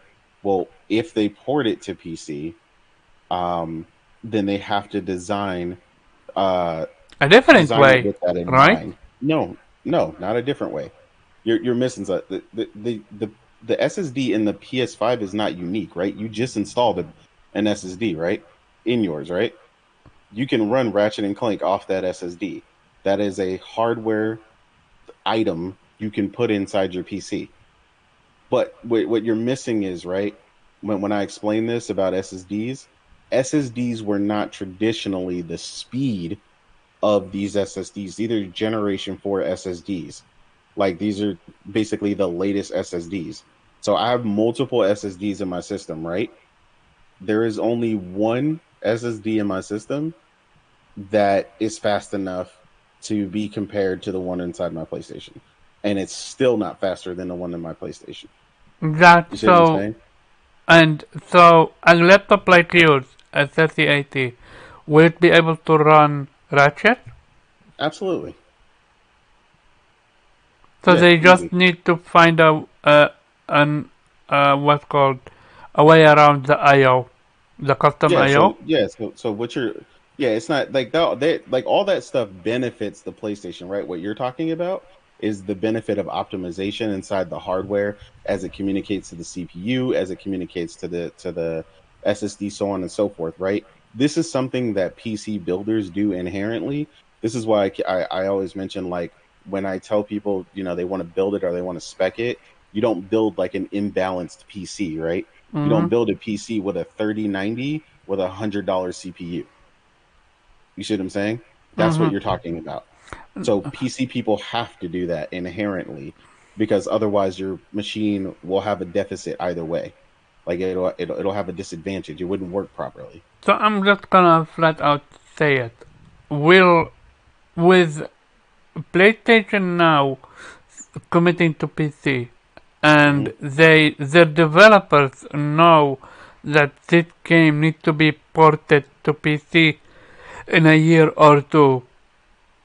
Do are they gonna be held back into what they can actually put in gameplay wise, No, gameplay not mechanic wise? no, not at all. Because That's it's not a thing. already it is the thing with PlayStation 4, right? Like you are held back if you need to port for the if you need to build a game for the old gen. We So should, that depends on what your game is doing, right? Like I don't know what they're doing. like for Now example, if they're uh, doing something that specifically they want to do something and they're like, "Hey, the way we want to implement this needs the speed of the SSD," then yeah, then you'd be running into an issue where basically they're being held back. because for But example, yeah, Forbidden West is held back by PlayStation 4, no matter how people want to slice it or dice it. We have I put 150 hours in the game. I have yet to see a thing that rivals Ratchet and Clank, where you can literally go in dimensions and do something on such a smoothly like that. well, yeah, that's what I'm saying. Like it depends on what they design it for, right? Just because it can do something doesn't mean they're going to inherently design something that needs that specific thing or trait, right? Like I told you, like Flight Simulator essentially needs an SSD to run properly, right? Mm-hmm. Basically the same thing that Ratchet and Clank does, right? Because when you're running through this world and you're rendering the world, you're rendering so much at once that you need the speed of what's being rendered on the graphics card and between your and going through your RAM buffer and all that stuff. You need the SSD to be able to feed it as fast as possible. You see what I'm saying? Mm-hmm. So that's where like it's not like you're not getting any benefit playing on PlayStation 5, but that also doesn't just because it's capable of doing that kind of technique, it doesn't mean every technique or everything they want to put into the game is going to specifically utilize that SSD speed feature. You're going to benefit from the loading times. You're going to benefit from other stuff, right? But like it inherently just enhances your experience overall, right? Like playing Horizon Forbidden West on PlayStation 4, yeah, like it looks like Horizon Forbidden West, but obviously playing it on your OLED and having an optimal viewing experience, you know that the PS5 version, as good as Decima is and as good as these guys are, you know that your experience on the PS5 destroys what was being played on PS4. You see what I'm saying? But still, it doesn't have that uniqueness that But that's what I'm saying. You're not going to get that even on a game that is designed only for PS5. You're not specifically going to get that feature. You see what I'm saying? Why not? Because they don't need to design a game that way. They're not looking for a reason to design it to the SSD. That's just a benefit to them. But would it not be give what's called gameplay not excitement, but like different game. Like for example, imagine you're fighting and then all of a sudden a monster teleports from through the matrix whatsoever and starts attacking you. Something No, like that. I'm saying you might get that, but they're not going to let the hardware alone dictate the direction of the game. You see what I'm saying? Okay, gotcha. So just because Yeah. it exists doesn't mean they should make use of it. Gotcha, gotcha. Yeah, in that exact capacity. You're still Okay, going to gotcha. benefit. You're still going to get less pop in. Like things that you're not going to notice, right? No one complains about no pop in, right? When do you hear complaints about pop in? When it happens. So you Even don't hear for anybody even go, "Hey, this Ratchet, game has no pop in." even Ratchet and Clank had popping, dude. I mean, I don't know whether or not that's irrelevant. My point is, if a game had no pop in, no one talks about it. You see what I'm saying? Yeah. Like you only Okay. hear when people complain. That's what I'm saying. Yeah. Gotcha. But And yeah, when it no, comes it's to not going to do it. Microsoft trying to implement pay for online, do you remember that being a thing? You said pay for online? Yeah. Apparently they tried when they first started to putting the games on PC, they tried to have pay for online business model, and PC people were absolutely not with it, and they Yeah, I had don't to remember remove that, it. but they would have been ridiculously stupid to even try that. Like that must have been so short lived. I didn't even have time to Yeah, it was check very it. But short-lived, and PC people were like, no, we're not doing that. yeah, So I how mean do you they see it? probably tried it, but yeah, Yeah, how do you see it happen with PlayStation? Because at some point you're gonna make use of internet. Do you think they're gonna also be what's called free on PC while PlayStation needs to pay for online? yeah, yeah. I mean, I think so. And Um, $70 as long as games, yeah. well, I was gonna say as long as the game costs, because that was what they said so far. If the game is free to play, then no, because just the way you don't play free to pay for free to play now to play online. But if the game costs, then yeah. But they may make a unique exception for their live service games. I'm not sure how they'll do that. Um, but yeah, PC will never have to pay to play any of the games online. That's not happening because it won't live. There's just So too much competition that doesn't do it already. yeah, let me ask you this: if PlayStation comes with their own PC launcher and they demand pay for online, dead on arrival or not? I mean, they might get just enough people to sustain it because I mean, some people are not going to care, but I mean, I don't think personally, I don't think PC would go for it. I mean, it would have to be like an unquestionably, unbelievably amazing game, like Like something for that just like example, Faction people 2. can't pack up. Faction 2, they're putting all their money into it. I don't believe Faction 2 is gonna be free to play. I believe it's gonna be a $70 game. I mean, potentially, but I mean, they don't have to make you pay online to do that, though. Like because um the what was I going to say the live service game model, right? The whole idea, like you said, $70. Why the whole reason they're doing is why collect up front? When I can collect from you for the next 5 years. You see what Mm-hmm. I'm saying? So that's where I think a lot of what they're going, as far as their multiplayer scheme is going to go. I think that's what they're looking at. I still think that some of them will still be more like you're experiencing with Valhalla, though, where they will cost up front, but you'll get an unprecedented level of support, right? Mm-hmm. So that they can keep the interest in the game going. But like Valhalla has like probably like 200 free updates or something. Yeah. I mean, it also has the ones that cost that are DLC, but like I bought that day one. I bought the holy shit edition, and you know, later on they came out with like a double another like season two, and I Mm-hmm. got that, and that was like $29.99. So they still got more money. They still continued to support the project, and Mm-hmm. it got the support that we wanted, right? Like we all want more Horizon Forbidden West, right? We want a Mm-hmm. big Yeah. expansion. We want it to be Which is great. how we're excited for the DLC for Forbidden West. Exactly. But what we want is at a certain speed, right? They can't take too long because then you run the risk of, like the DLC for Horizon Zero Dawn, Oh, where, we're gonna. like I said, a lot of people didn't play it until Mm-hmm. later. And so, what's your thoughts on the whole interview with Herman Hulst?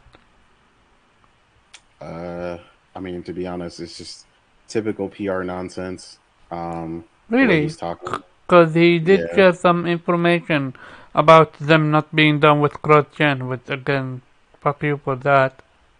I mean, I didn't even pay attention to that. Everything was the focus on the whole PC thing, Real talk, and I said it uh, on Salty Show, shout out to Salty Gaming. Um, CrossGen is more important than the whole PC thing. well, I mean, they've got 100 million plus, PlayStation 4s out Yeah, there. but still, when you look at Horizon Forbidden West and when you look at Miles Morales, people went out of their way to wait until they got a PS5 to play these games. How I know? We have statistics of it. Yeah, I mean, they sold. I think Miles Morales actually sold more on PS5. A So yeah, lot more. Call of Duty sold selling more on PS5. Like now, PlayStation people are ready to be done with PlayStation 4. So I I mean, can't I under. don't doubt it. I think a big problem of what you're talking about though is they're looking at how many are in the hands of fans, but I also don't think they're looking at, hey, look, when we're designing this game, where's it going to be, where is it coming out, what are we going to do with it that can't be done. They're Mhm. like PlayStation is very good at analyzing that, right? Which is Mhm. why you already know, that Spider-Man 2 is, exclusive to PS5. Mhm. They're looking to shoot beyond that already. And so Mhm. they know when they release it, there's going to be enough in the hands of people to enjoy it, or whatever and whatnot. And they also, like you said, seen the statistics of Miles Morales, where they're like, hey, like people are, seeing the benefits of playing on the PS5, what it can do, and let us stretch our legs and go even further with it, right? So, I mean, you're gonna get those games, and eventually you will move on entirely. But what they're doing right now, honestly, is, to me, it's not a bother for me because it's no different than any other generation, right? Like most people actually don't remember when the last PS3 game was actually made. It was like way late into the PS4's life cycle, like extremely late. It wasn't from Mhm. PlayStation, but it was like like I was shocked. It was like 5 years into, like 4 or 5 years into the PS4's life cycle, which was I crazy to me. got I was you, like, who the but hell is playing that? I'm focusing on the what called their main studios. I don't want their main studios to focus on PS4. Well, but the reason is because you believe that they would inherently change something Yeah, if precisely, they only designed it for PS5. And precisely. what What do you want I'm to saying say? personally, I feel like these studios are good enough that they know how they're designing something and if it's going to surpass the limit, right? Like it's kind of like I told you with Cyberpunk, right? I knew inherently from seeing Cyberpunk's first footage that it already exceeded being put on the PlayStation 4 and so on. That even if they got it as perfect to run as perfectly as possible, with no glitches and stuff, that the game was still going to look like trash because the way the game is structured in the open world way that it's built and the verticality and all the stuff. Like somebody asked me the other day, they were like, "Hey, I remember I thought they were gonna have this and that," and I was like, "All that's in the game, but you haven't played it." Like a lot of people actually think there's a lot of stuff that was shown that's not in the game, but a lot of people don't know because they haven't played it. Like there's a lot of verticality. There's the mega buildings and stuff like that, but you have to do certain missions to go up in them, to do certain things that you're doing, right? Like I've explored probably prior to me playing on the PS5, I probably only explored 30% of the buildings you could go in, and that was when I spent 165 hours in the game.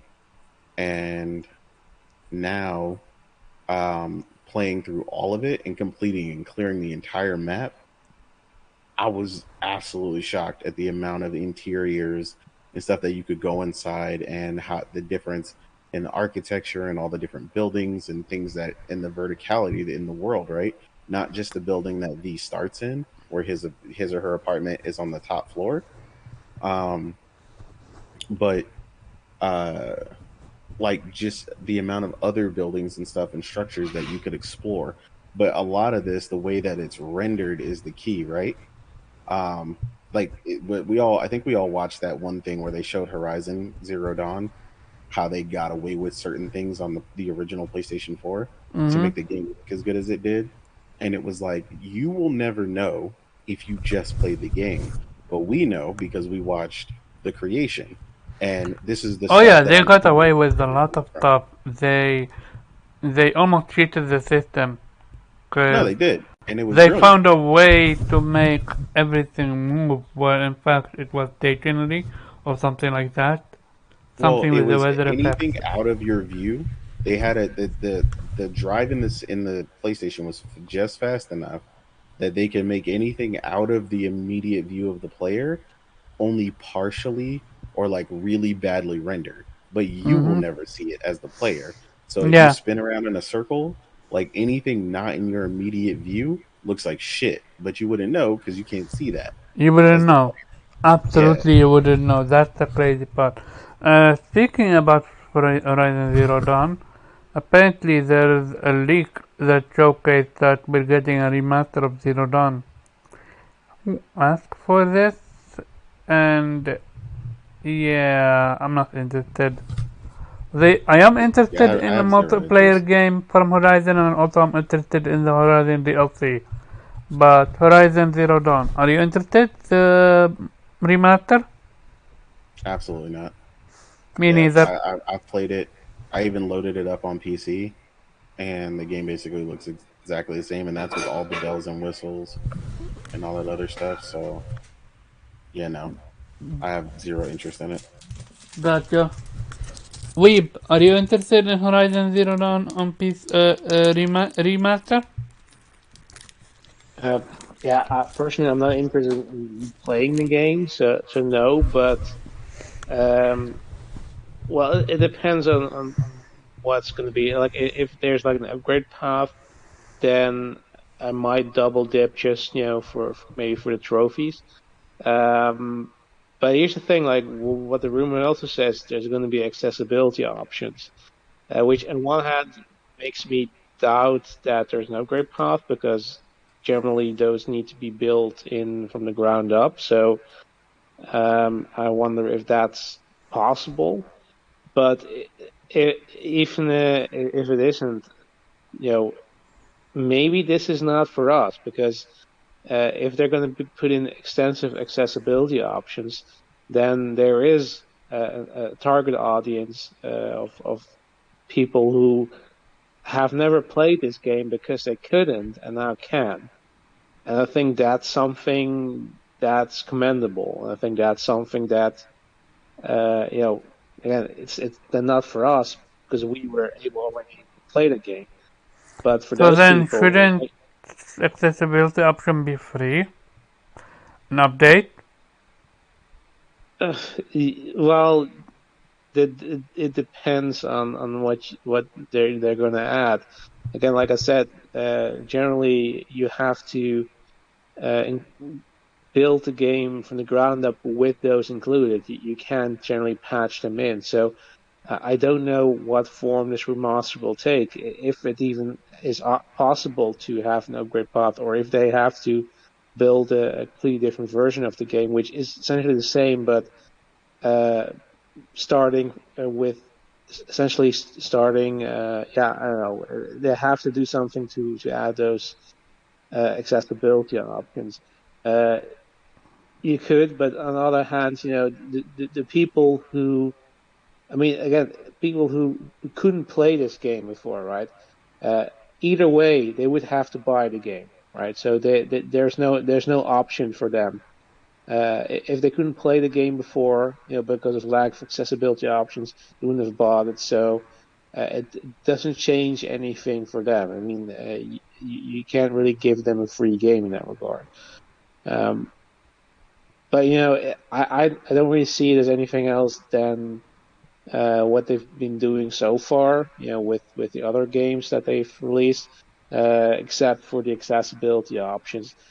And the notion, that because of those, this might make this remaster necessary, I can get behind. The fact whether or not they should charge a full price for that. Okay, we don't even know what they're going to charge for that, so that's still speculation. But let's say they do, that's another discussion you could have. But inherently, again, if they want to do this, and if it's not going to come at the expense of them developing other games. I mean, they're still in the process of developing. They're working on DLC, the multiplayer game, and obviously they're going to start working on Horizon 3 because this game is going to be a trilogy. So I'm not particularly worried that that's going to hinder them in any way. Again, if you're not interested, don't buy it, right? But I see the add value of the accessibility options as sufficient to justify its existence. Gotcha. Okay.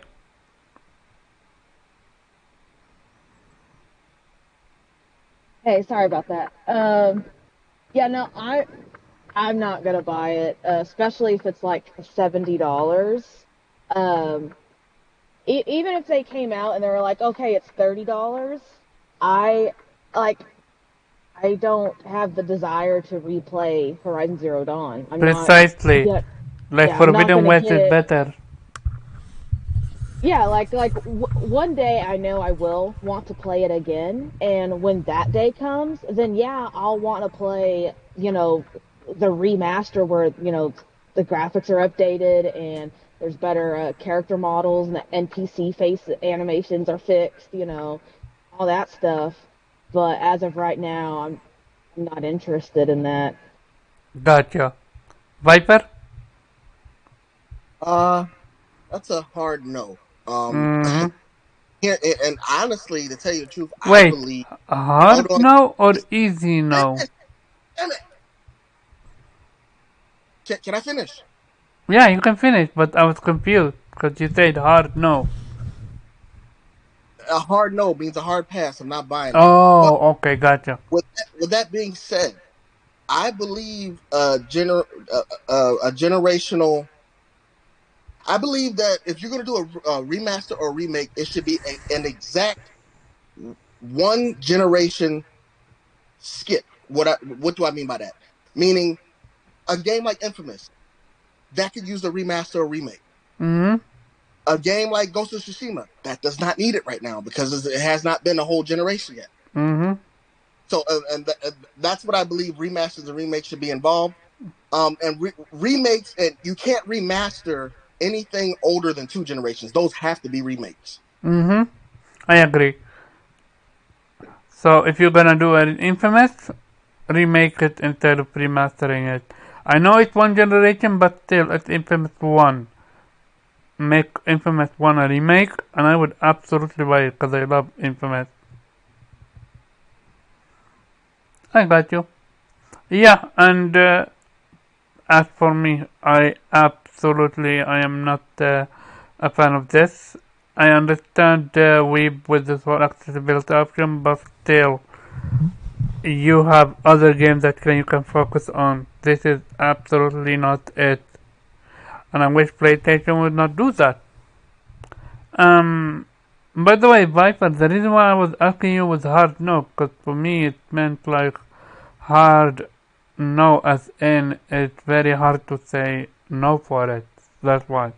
I had no How would idea what it meant. no means no, man? How did you Okay. get?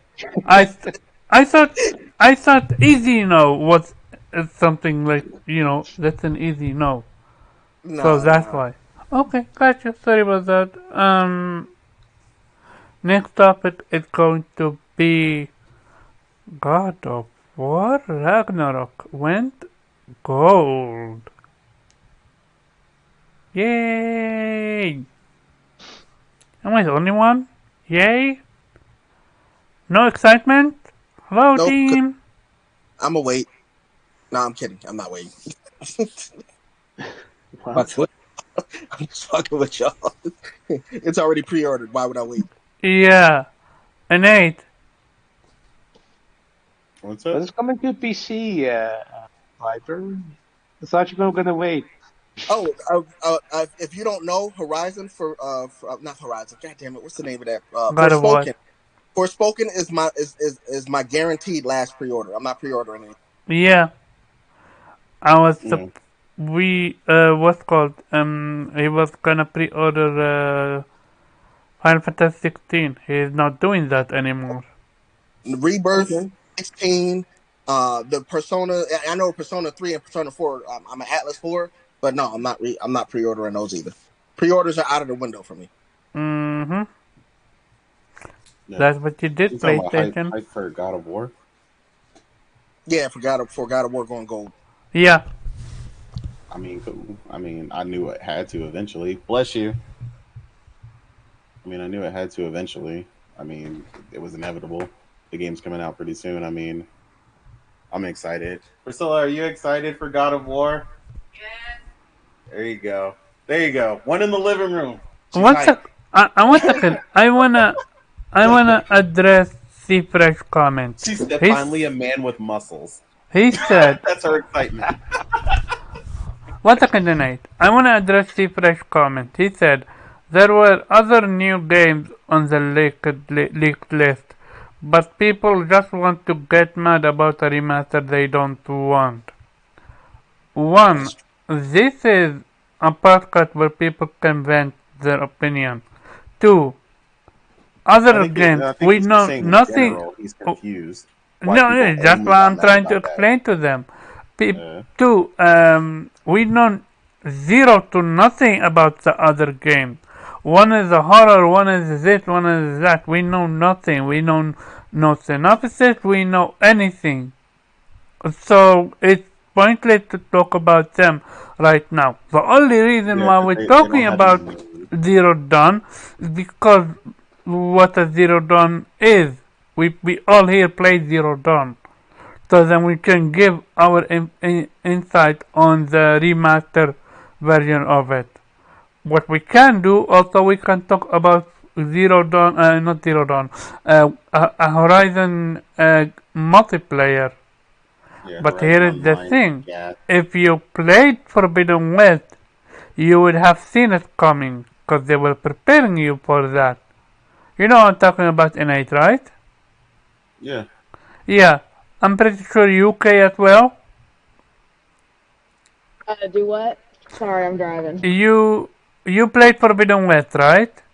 Yeah, yeah. You felt that they were preparing you for Horizon Online? Hurrah. I don't know if it felt like they were preparing, like for me personally, It felt. like for online. I do know that since Zero Dawn came out, I always felt like it would make a great Co-op experience or something. Co-op co-op experience. experience, yeah. And in fact, Zero Dawn was it was supposed to be co-op, but they decided against it because they would have had to sacrifice graphic fidelity. And they said, we're not going to do that. We'll just make it single player. So Mm-hmm. I So I've kind of always had a feeling that they would eventually, maybe it was definitely really possible that they would add in a co-op feature down the line, since that Mm, was originally their intention. gotcha. Weep, did you have the feeling that Forbidden West was almost preparing you for an online multiplayer? No. Uh, Interesting. It's a simple no. Yeah, yeah, just I mean, I didn't at any point have the idea that there was going to be multiplayer.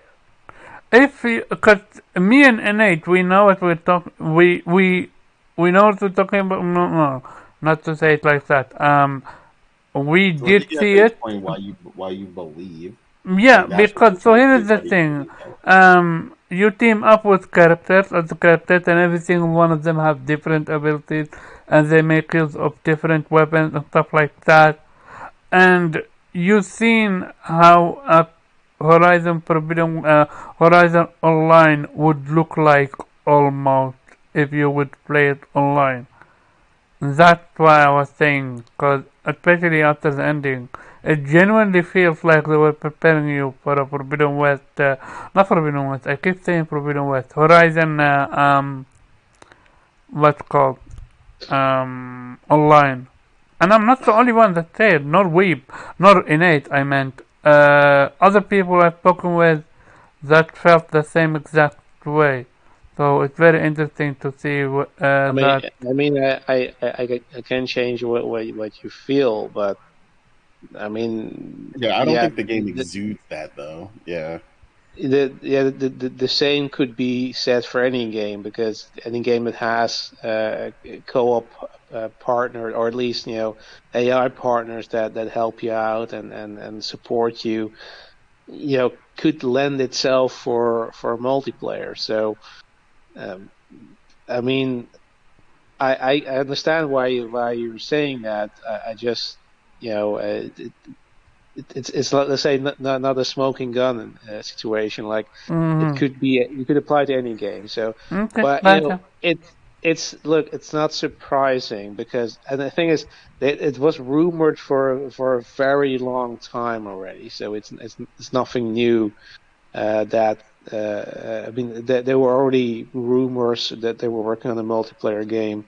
Uh, way before Forbidden West dropped. I think there were even people speculate maybe it was Killzone, but that information was already out there, so it's Mm, not you know coming out of nowhere.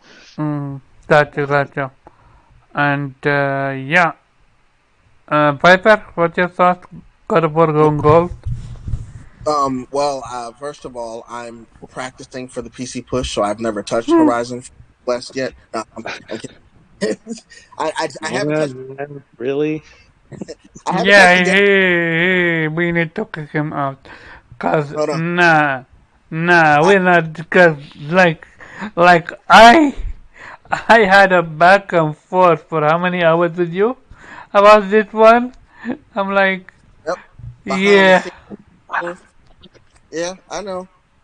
It's not that I no. I was just joking. I wasn't practicing for the PC push, but my whole thing is I got patience. I can wait. I hear I hear this DLC coming out. Oh fuck, I'm gonna wait for that. this dude is Because literally a PC dude. No matter how you when slice it or dice it. when I am not the type of person that absolutely need to have to play a game day one. I have a marvelous backlog of many games that I want to play. So, and it's always been that way. Even from when I was 18, 19, 20 years old, it's always been that way. Mm-hmm. Doesn't make anybody any less of a gamer because they don't want to play the good shit up front on day one.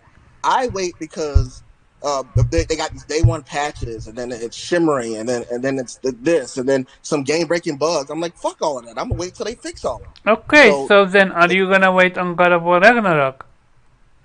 no. And here's the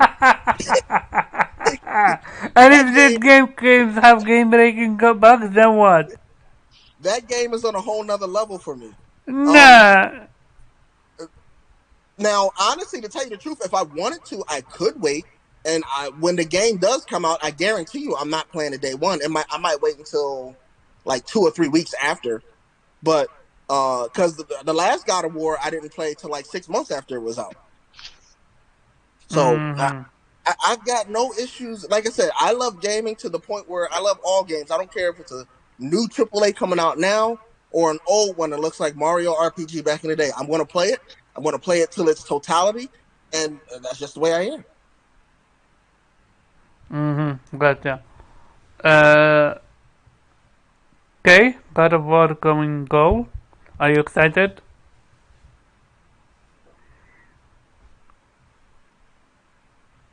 Super excited. I see. Then, anyone have anything else they want to cover? Cause real talk, there was zero to no news this week. I would say the whole what's called Brazil accepted that acquisition deal. I'm like, yeah, it's Brazil, and Saudi Arabia. It's like, and yeah, it's Saudi Arabia. I'm more focused on what the UK is gonna say, and Netherlands, and also what's called Belgium, and also what Australia gonna say. These are the the countries that I'm focusing on. Yeah, people are celebrating the Brazil Of thing, course they do. They need that. and I'm like, all it takes is one. All it takes is one. They It don't doesn't have. believe that. They absolutely don't believe that all it takes is one. Wow. Okay. They really don't. Like I have had, I didn't waste my time with this one. I had a few conversations with people and they're like, "How do you know?" I'm like, I am not gonna name drop Ghost, but I do trust Ghost, and Ghost did say all it takes is one. So I'm gonna I believe mean, Ghost. it literally has to have global approval to Yeah, go all the way through. So I don't know precisely. why they think that's I don't know why they Because, think that's not a be, thing. because there's also one person that said it best. Best, he said it was, but he admitted it at least. He doesn't care about Activision. He just wants games to leave PlayStation. But Yeah. what's his name? Europe put out a questionnaire to Microsoft if they're gonna remove games from PlayStation. Either remove games or Call of Duty from PlayStation. I forgot which one it was. And this is gonna be the staple that Microsoft gonna need to make a decision now. If they say something, they can't backtrack. So That's interesting. either way, I'm curious how it's gonna be. Um, Nate, do you think Brazil, what's called accepting it, throws a monkey wrench into PlayStation, or do you think they accepted it and they're banking Absolutely not. on? Because Brazil been basically said they accepted it like months ago. They Mm-hmm. basically already agreed. So yeah, no, this doesn't change anything. Like Brazil's been the one like set that was just like rearing and ready to go from the jump. Um, but no, I don't think it throws a wrench in there because I mean we have seen on hand that between the FTC, but specifically um, the European Trade Commission and so on and so forth have been the heaviest with these companies and paying attention um, to what these moves could do and the shifts they could cause. Like I know somebody was like, somebody mentioned, this move wouldn't harm anything, but it would cause a shift. And I was like, did you hear what you just said? I was Mm-hmm. like, the shift that you're talking about is their job. What kind of shift is it going to cause? Is it going to cause a power shift in which one company is, has far too much leverage over the competition? Like it's not the shift isn't irrelevant. Like That's literally their job, is to check and see what is it going to do. Is it going to imbalance the industry in such a way, that that's a problem? Yeah, like of course, like they're not looking at it from Nintendo's point of view or something, because Nintendo doesn't care. Nintendo doesn't operate that way, right? They've been operating, as is forever, without without Call of Duty, but that's largely because of the way their system is based, right? You got to look at their direct competition, and despite whatever Microsoft wants to say, and fun fact, this is the whole reason that it always comes full circle, right? This is the entire reason for that comment by Phil Spencer saying PlayStation's not our competition. You see, that was a set. That's a setup. That's the setup. So that no, I said they're not our competition. I said that like 3 years ago. Remember? And it's like it doesn't matter what you say, as far as who you say your competition is. Everyone knows your direct competition is PlayStation, but they keep trying to use the wording and Mm-hmm. the PR talk, and that slick CEO bullshit to try to convince these people otherwise. Now, I'm not saying it's still not going to go through, because it probably will, because like you said, most of these people can be bought. Um, and I'm not saying that some of these companies aren't opposed to some serious levels of movie level espionage to get some of these people to do what they want, right? I know people think, sometimes they're like, nah, companies don't do that. Yeah, allegedly, but They then do it all the time. All the that's what I'm saying. Like, like, yo, I mean, yeah, you might not have killed someone, but you were like, yo, I know where you live, and you sent that one dude, what I'm saying, to remind Sheila that on Tuesday she gonna vote yes. Like, you know what I'm saying? Like, I mean, the allegation already came out that Bobby Kotick or whatever threatened more than one person, um, for various different things that happened there, basically threatening them like, yo, if you come out with this shit, I'll have you off, basically. So what's the stop, some of these people from trying that with government officials, or, briberies and other things, right? Like, yeah, supposedly they're less prone to that on, like, the CMA or whatever, but the FTC damn sure ain't.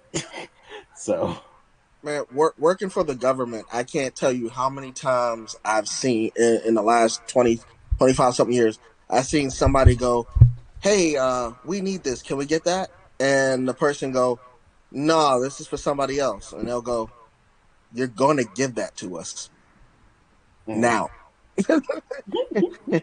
Many, many times. So, yeah, yeah, man, nothing's off the table. Now you go and give that to me. You know what I'm saying? Like you said, like that's how it goes down. Like, these people, these are the type of people that hire people that don't take no for an answer. it reminds me of his, I like you and I want you. Uh-huh. Exactly. Exactly. Like, Okay. it's gonna happen. So yeah. Okay. And then with that, we do you think, same question, do you think that Brazil accepting it is gonna throw a crash for PlayStation? I don't think it's necessarily has gonna have an impact on the decision made by or to be made by the UK and EU. I think that Brazil in that regard is irrelevant. And yeah, I know that fanboys on Twitter are trying to argue that, or just trying to throw the argument back at the PlayStation community, who are saying that this is that Microsoft bought them. The funny thing is, it might actually be some core of truth in there, since Brazil is currently governed by a very corrupt leader. So and Brazil has, I think, South America generally has been an Xbox sort of content basically, because I believe it's cheaper there than the PlayStation due to taxes, whatever. So, but yeah, that's just the consumer base. But yeah, I don't think anybody was holding out for Brazil in any way that they would do the right thing or would somehow be the beacon of ethical business behavior. I mean, look, we all know what was going on in the country, so I'm not particularly surprised there. And I don't think anybody's really going to look at that. And it's let's say it's on paper, yeah, it's one more official, stand on the proof of the deal. In practice, it's probably not going to have much of an impact because, again, UK is not going to be pressured by this. If anything, they might see this. Oh, yeah, we probably need to be more careful here because Microsoft can essentially just push this through to certain countries where they don't particularly care about consumer rights or competition in a particular business sector or industry. So yeah, I mean, I don't think it's going to throw a wrench in PlayStation's hopes or Sony's hopes, but we still have to see. I've always said, I think Nate also agrees with that we're probably expecting to go through, but with conditions. Though, like I said, I'm more and more open to the idea that it might fail because of the questions that are now being asked that Microsoft can't really rebuke because they have shown that they're essentially not trustworthy in the sense, or at least they cannot be trusted that they will not take away games from other platforms. I think the question probably is can they, if they take away COD, can the regulatory bodies, can they make a case there that will definitely stifle competition? I think Microsoft is going to argue here that there's a little why Satya said let's compete, right? They're trying to move beyond the question of can they make games exclusive and just try to argue it's not a big deal or everybody's doing it, and they're just trying to sort of downplay the impact that COD has. So again, don't think it will change anything either in favor or against Sony's pleading. But we'll have to wait and see. Gotcha. What's your thoughts then on Europe asking Microsoft if they're gonna remove Call of Duty off PlayStation? Or either Call of Duty or games? I genuinely forgot. Do you think Microsoft is gonna box himself in a corner with this one? I think the problem they're having now is that the EU is also getting involved. I mean, they're technically already involved because obviously they have to also give their approval, but they're probably now they were waiting, I think, what the UK was doing, and then base their decision on or went forward with that. And now they've sort of also become vocal about it. So I'd say this is it's going to be difficult for Microsoft now because everybody's waking up and they're sort of maybe no longer going to wait for the UK to make a decision and probably going to do their own, sort of put their own pressure on them, because if all of them are essentially going to ask that same question to Microsoft, then they will have to respond, and they have to give a certain commitment to that. And also the question is, even if they're going to say, if they're going to promise they're not going to do it, will they be trusted? Because obviously, if they, if they decide not to honor that deal, and the deal, so the acquisition goes through, it's going to be hard to undo that acquisition. It's going to probably take a long time to sort of take them to court and force them to, stick to the deal, or divest, their maybe, their COD franchise, or the Activision portion of the company. But yeah, I mean, in the end, the pressure keeps on mounting there. I don't know if they're going to push themselves in the corner. It depends on how they will respond to this. But I'd say, the deal is looking, less likely to go through by the minute, I guess.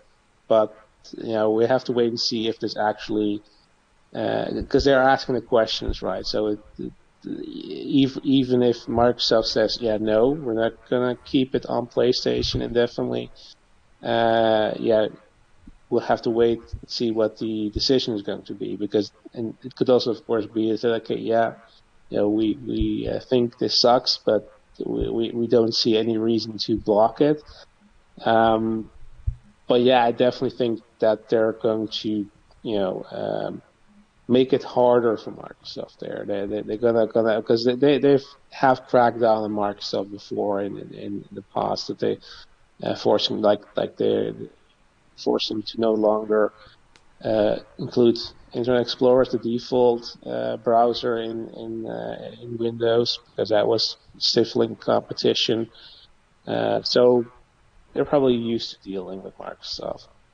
I'm very curious as how this is going to develop, but I think it's still sort of a long ride, because Brazil approving it is not going to speed up the process in any way, I think. Mm-hmm. Gotcha. Okay, what about you? Can you re-clarify the question so I can? Yeah, so Microsoft... go ahead, Weep. Do you want me to clarify the question? No, I thought you were talking. Sorry about that. Oh. Basically, Microsoft got the approval from Brazil. Right. And my question is, do you think that gonna throw some monkey wrench in for PlayStation? And the second question is, with Europe now putting Microsoft almost like asking them if they're gonna remove Call of Duty or the games of PlayStation if they buy Activision Blizzard.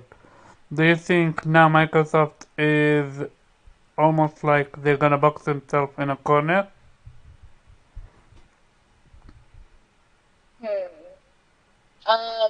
For the first one, I mean, honestly, when I saw that Brazil had approved it, I wasn't surprised. I think it feels that they just didn't care. No, they absolutely didn't care. Yeah. So like, I wasn't surprised about that. I think the big ones that Microsoft should be worried about would be, the CMA and then the United States FTC. Mm-hmm. So that's when they should worry. I don't think Brazil really has any. I don't think that's a big monkey wrench that's gonna cause. I don't think it's gonna be the one that really pushes it through, if you know what I mean. Gotcha. So. And then what about what's called the second one? The second one, was that about they're boxing Microsoft in? Yeah, precisely. Europe keeping, is asking Microsoft if they're gonna remove Call of Duty or PlayStation. What do you think Microsoft's gonna say? Because now they need what they're gonna do, what they say is gonna be what's called on paper. Yeah, honestly, I think Microsoft is going to say whatever they think that needs to be said for this to go through. So, No matter, I but mean, if they say that, if they they have say that, lawyers to write contracts up to where it gives them leeway and small loopholes to where they can say, yeah, we're not going to take it off for now. I You don't know what think I they're mean? gonna be Like able to stuff get like away that. with that. I don't think they're gonna be able to get away with that, because this is going to be on paper. Well, I'm just saying lawyers are tricky. They you know, you write to where, you know, you give yourself a way out, and then, you know, that they always do that. So, I agree with you, but so far Microsoft have not handled this one correctly. They have shot themselves in the foot on multiple occasions. So I don't think the Royals are doing it justice with this one. I mean, we're just gonna have to wait and see. I mean, Yeah, it's a wait that's and see honestly game. been Yeah, my whole viewpoint on this, on the whole acquisition. It's just wait and see. I cannot wait for this acquisition situation to be done with, but apparently it's moving on to next year. So yeah. Mm. With that being said, I think we have come to the end of the conversation. Wow, we did 2 hours with what? 2.5 hours based off 2 topics. Damn. Okay. Uh, Yeah, we want to say anything? Oh yeah, sorry, I yeah, forgot you guys. Morgan. Sorry about that. No. My stance still says that they're going to get away with it. They're going to get the acquisition is going to go through. And Omar, you underestimate how crooked this industry is. Them loopholes and language that they can put in a damn contract is ridiculous. I So feel you, but shouldn't UK know about all that and look, plan for that? and that's another thing. You also seem to think everybody is a righteous motherfucker, and that's not true. UK may have their complaints and they may push back against it, but you know they may feel powerless to do anything about it due to some other circumstance. No, because if we know, all we need is one country to say no. All you need is a country to say no. And the problem that we have there is the country that says no now all of a sudden get all funds revoked from or any help from anybody. What That do you mean? countries help pay other countries on the backside, meaning like there's a trade route that goes from that China and the U.S. has, right? And with that trade route, um, there are see I don't want to use that because I don't know everything about that.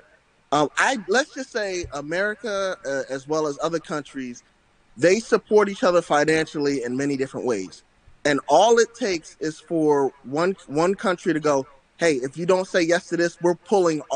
Oh, here's a great example. It's like when a person is in a work environment where it's hazardous, like a hazardous work environment, like a boss in a hazardous work environment, and he has a lot of let's say, what do you call those endorsements. Only thing somebody has to say is, hey, look, if you don't resign, we're going to pull all your endorsements. That's essentially what the countries are going to do. They're going to say, if you don't say yes, we're not going to back you financially anymore. So then this deal was corrupt from the beginning then? Not, well, shit, as Yes, long as, cause now no country can say no, cause they gotta either if a country wanna say no, they gonna wait what the other country is gonna say, and if no, exactly. let's say me and Nate we are against this deal, and me and Nate don't want to get screwed over by the what's called by trade, cause what you're telling me, it sounds a lot like tension. What feels like. It feels like an accurate, not an accurate, an acute sanction. Basically, you're punishing a company for taking a stand. That's what you're doing. Hey, So, welcome to the workforce. That's how yeah, the entire workforce is. okay, so if now, let's say, me and Innate, we're against the deal, and we are two countries that are against the deal, we are not gonna voice our what's called real opinion because we are afraid of getting sanctioned by the USA now.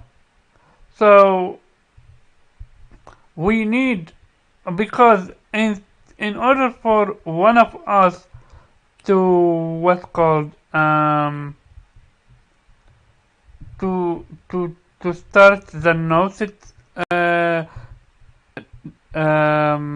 choice, someone, one of us need to take a hit then. Right, right. And that's why it's so hard to get a CEO fired, to get a manager fired. It's That's because you so need messed up, dude. mhm. You need that one person. If not one, you need one person to step up and say, "This is not right. I'm going to make a difference."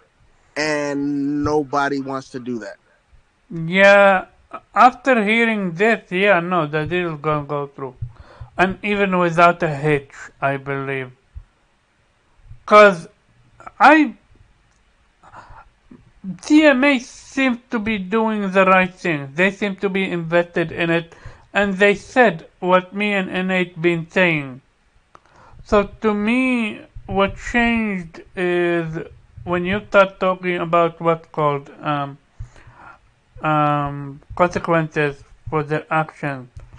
Like that's scary, cause now it's no longer about gaming. It's like about real life consequences.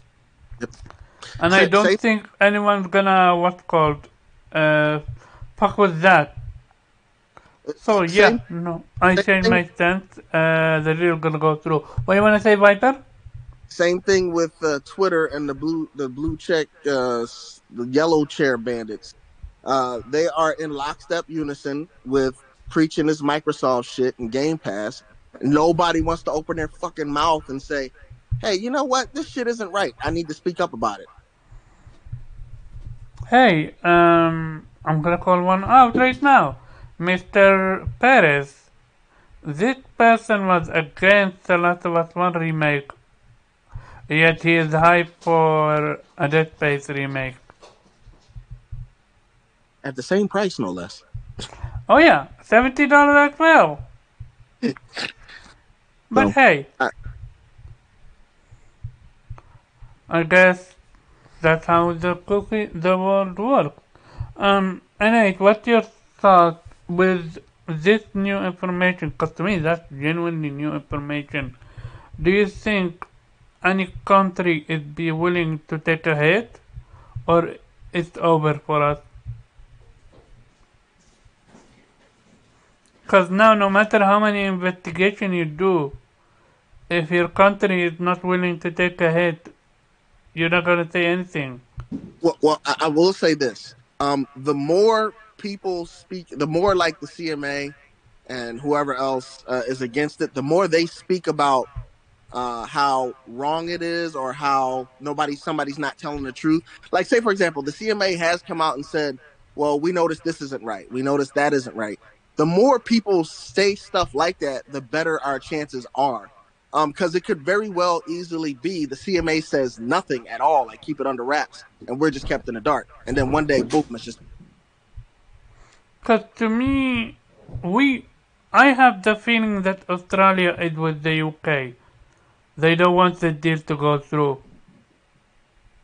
Otherwise, they would said something about it. right. But what did they say? They postponed their what's called their answer because of the pending investigation. Which again, there is no investigation needed. The CMA did everything, and I'm pretty sure the CMA is sharing it with other countries. To me, that sounds like the decision is pending based upon this contract I'm about to sign with Microsoft. That's what that sounds like to Nah, me. it's more like what the UK is gonna do. That's what sounds Yeah, more. true. I'm just saying. But yeah, this is a disaster. I am absolute. Nate, you here? Yeah, we're gonna call it a day here. Shout out to everyone that came through. This was a great conversation, and I'm absolutely livid about this one. Now that I found out how it works. Cause real talk, I had hope, cause it seems like CMA is doing some fantastic work. But with this one, I don't think even CMA can, stop this one. Wait, is that hopium? I hear. Yeah, No. yeah, it's absolutely opium. Because I am not a fan of this situation. What's called? It's a matter of hopium and a little bit of copium. Right. I am not Well, afraid of admitting that. See, I was a naive teenager slash young adult when I was in my early 20s growing up. Hey, don't call me naive. That's No, disrespectful. no, no. Yeah, continue. I'm not talking. I'm joking. I was naive about this whole deal, so I'm new to that. So continue. And once I joined the military, about 2 years right before I got out of the military, I started noticing how, America was treating people and other Oh yeah, countries you was, told me how real life will work. Yeah. and my eyes was open, and I was like, wait, what the fuck is going on here? And then I started looking into our history books, realizing that the history books were written wrong. People were getting brainwashed. I'm like, yo, my whole childhood was a damn lie when growing up in school. So Okay. With that being said, I'm gonna go and play Astrogos, so I need to close this one. By the way, Astrogos, what the fuck, dude? It's not spoiler. At some point you fight a boss. No matter what you do, there is one consequence for it. But the problem is, even if you kill him, you still don't kill him. It's like every single other game that I played give you a hard boss to fight. If you beat him, they kill you or capture you or whatever. But this one, even if you get his level to his HP to 0, you're still not gonna get anything out of it. So what's the point, man? there are a lot of games like that where I know for certain there's some games where I play where you got to do two playthroughs, and your first playthrough, if you can beat them, which you normally can't, it's supposed to be a guaranteed loss. You move on with the story, No, but in this the one is easy. This one is not that hard. If you play the full game, you should be able to defeat him. He is well, not that difficult, but so what you're saying is the story is still going to stay the same. Nothing changes whether you beat them or not. yeah, precisely. It's just a matter of, like for example, with what's called Assault Game. hey If guys, you I gotta if go. uh I gotta go. oh, good night. Have a Good good night. one. If go do your outro. Yeah, it's the Weep Sheriff at Infant Rhizome on Twitter, and as the Weep Sheriff, formerly known as Blue Rhizome on YouTube, and Other Nation. Understandable that you Right? need to go because you had a long day. Yes. Good night. Good night. Night, Otter Nation. No, screw that. We're not doing that. So the whole thing with Astergos, no, basically, what call it? Like for example, the Bloodstar beast in Bloodborne, very great example. No, not the Bloodstar. It's the very first encounter you encounter in Bloodborne. Did you beat him or did he kill you? I've never played Bloodborne. You never. Kay did. Yeah, I am playing it for the first time. So, did the beast kill you or did you beat him? The very first wolf. you encountered? Um, there's an optional boss called the Cleric Beast that's on the bridge. I beat him the first time, No. and then That's different. the actual first boss though is Father Gascoigne, and No. yeah, Does that? I died quite a bit. No. I'm talking about the very first encounter you have with an enemy. It's a wolf. It's a small wolf that's a little bit aggressive. When you wake up in the clinic, Yeah, there is a precisely. wolf, Yeah. and it's a scripted death. The first No. time you encounter him, you No. have to die. No. Um, You don't need to die. You can actually kill him. I killed him. it didn't let me kill him. I was swatting his butt with my hand. Yeah, Like, no. You are absolutely Hello? weak. You're weak as fuck.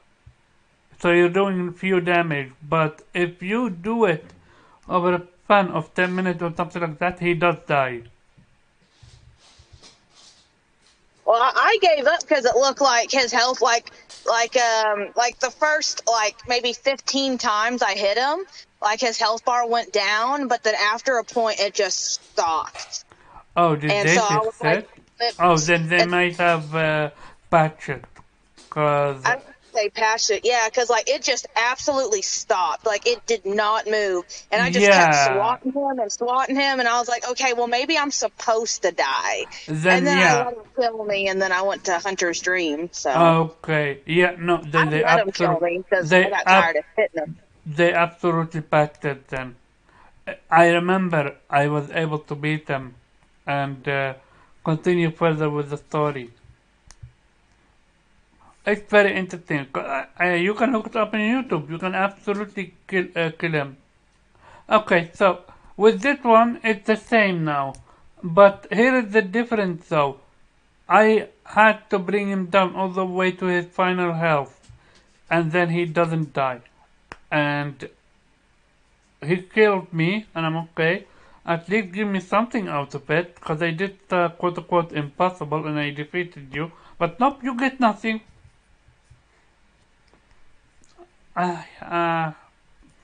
Planet better do this. Okay, before I leave, I normally don't do this, but I just want to give a quick shout out to this studio, because you're excited for this, aren't you, Viper? Excited for? I shared it with you. Oh yeah, that RPG. Of course, I'm Yeah, excited for precisely. RPG. So the name of the studio is Sleepy Castle developers, and they're making a game called Flint Buckler Wakes the Sleepy Castle. And if you're a fan of Mario RPG, this is your game. This game is called, they say as follow. Big news. We are also coming to Xbox and PC, PS5. Basically, we're saying that because this game was already planned to be releasing on PC and Twitch. And they said, I still can't believe my humble. Indie RPG will be releasing on all major platforms for a small team of two. Two people made this. This is a huge for us. Please retweet to spread the word of our Kickstarter on November 1. Sign up below. So basically, if you sign up below, you get what's called what do you call it? A key, and you get the game. Early. Not either early, or you get your name on the credit. So if you want to support it, go ahead, do so. I highly recommend it, and this game looks fantastic. And yeah, with that being said, I'm gonna call it here. We can have what's called Morgan. Go ahead, do your outro. Hey, I'm Morgan, aka Shield Bandit. You can find me at Shield Bandit on Twitter. Other Nation. Did I do it Otter right? Nation. Did I do it right? Okay. What? Did Did you do I it right? do did I do Morgan impression correct? No. Boo! An I innate mean, is you said you. I mean, I give you points for saying Otter Nation, no, but but I no, did say, I hey, don't this think. is Morgan, Shield, aka Shield Bandit. Thank you all for coming through. This was a great page. Shout out to co-host, shout out to this, shout out to that. That's all how she always say it, but apparently I didn't do it well. Oh well. Thank you all for coming through, chat. Viper, go ahead, do your outro. Here's Viper Reaps Corner is the YouTube channel, Twitter. At Reap Viper. Now I'm slithering back into my corner. Shout out to him. He does timestamp on WhatsApp PlayStation. How was that show this week? It was alright. A lot of PC talk. So as soon as that show was over, I had to take a shower to get all that PC stank off me. I mean, you're literally going a PC. What you gonna talk? What you Okay, gonna do? Are just you gonna because live in the shower? just I'm in the shower. Just because I am doesn't mean I have to like it. I agree. I agree with that front. I agree. Fair point. Um. Okay, do your outro. And how's your daughter, by the way? Oh, she's doing great. Um, she had her birthday on September Hey, 27th, happy belated and birthday. yeah, we celebrated it early while I was home because I wasn't gonna be home on her birthday. But I made a Minecraft cake, and we like like there's llamas in Minecraft, right? So she always likes to go after those. So we got her a llama pinata and a Minecraft sword to break it. And then inside the pinata, we put in a map that you because you can create maps in Minecraft. So we created a map and hid it in the pinata so that when she found it, it told her where her birthday presents were. And we Cool, put cool, them in cool, cool, cool, cool, cool, this cool.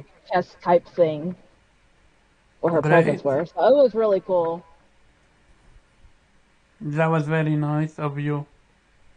Oh yeah, she loved it. She was like, it's like the best birthday ever. But yeah, Yay! Mission I'm accomplished. Kay. You can find me at Kaylee1103, Otter Nation forever. Other nation. Wait a minute. Don't do snakes eat otters? What? Nothing. Never mind. Moving on. Moving on, moving on. Nate, you here? No, he had to go AFK. You can find him playing the dumpster fire that's called 76. Damn. Oh, he is here. Oopsie. There's no oopsie. I am always honest about that. Where people can find you? Oh. Correct me if I'm wrong. Did he not say damn or something like that? That was me. I don't sound like an ape. I don't think. Oh, sorry about that. As for me, people can find me at Carbon Shop on Twitter and Vitamin G podcast every Monday, 8 p.m. Eastern Standard Time. Shout out to the people, shout out to everyone who came through, and with that being said, see you next week.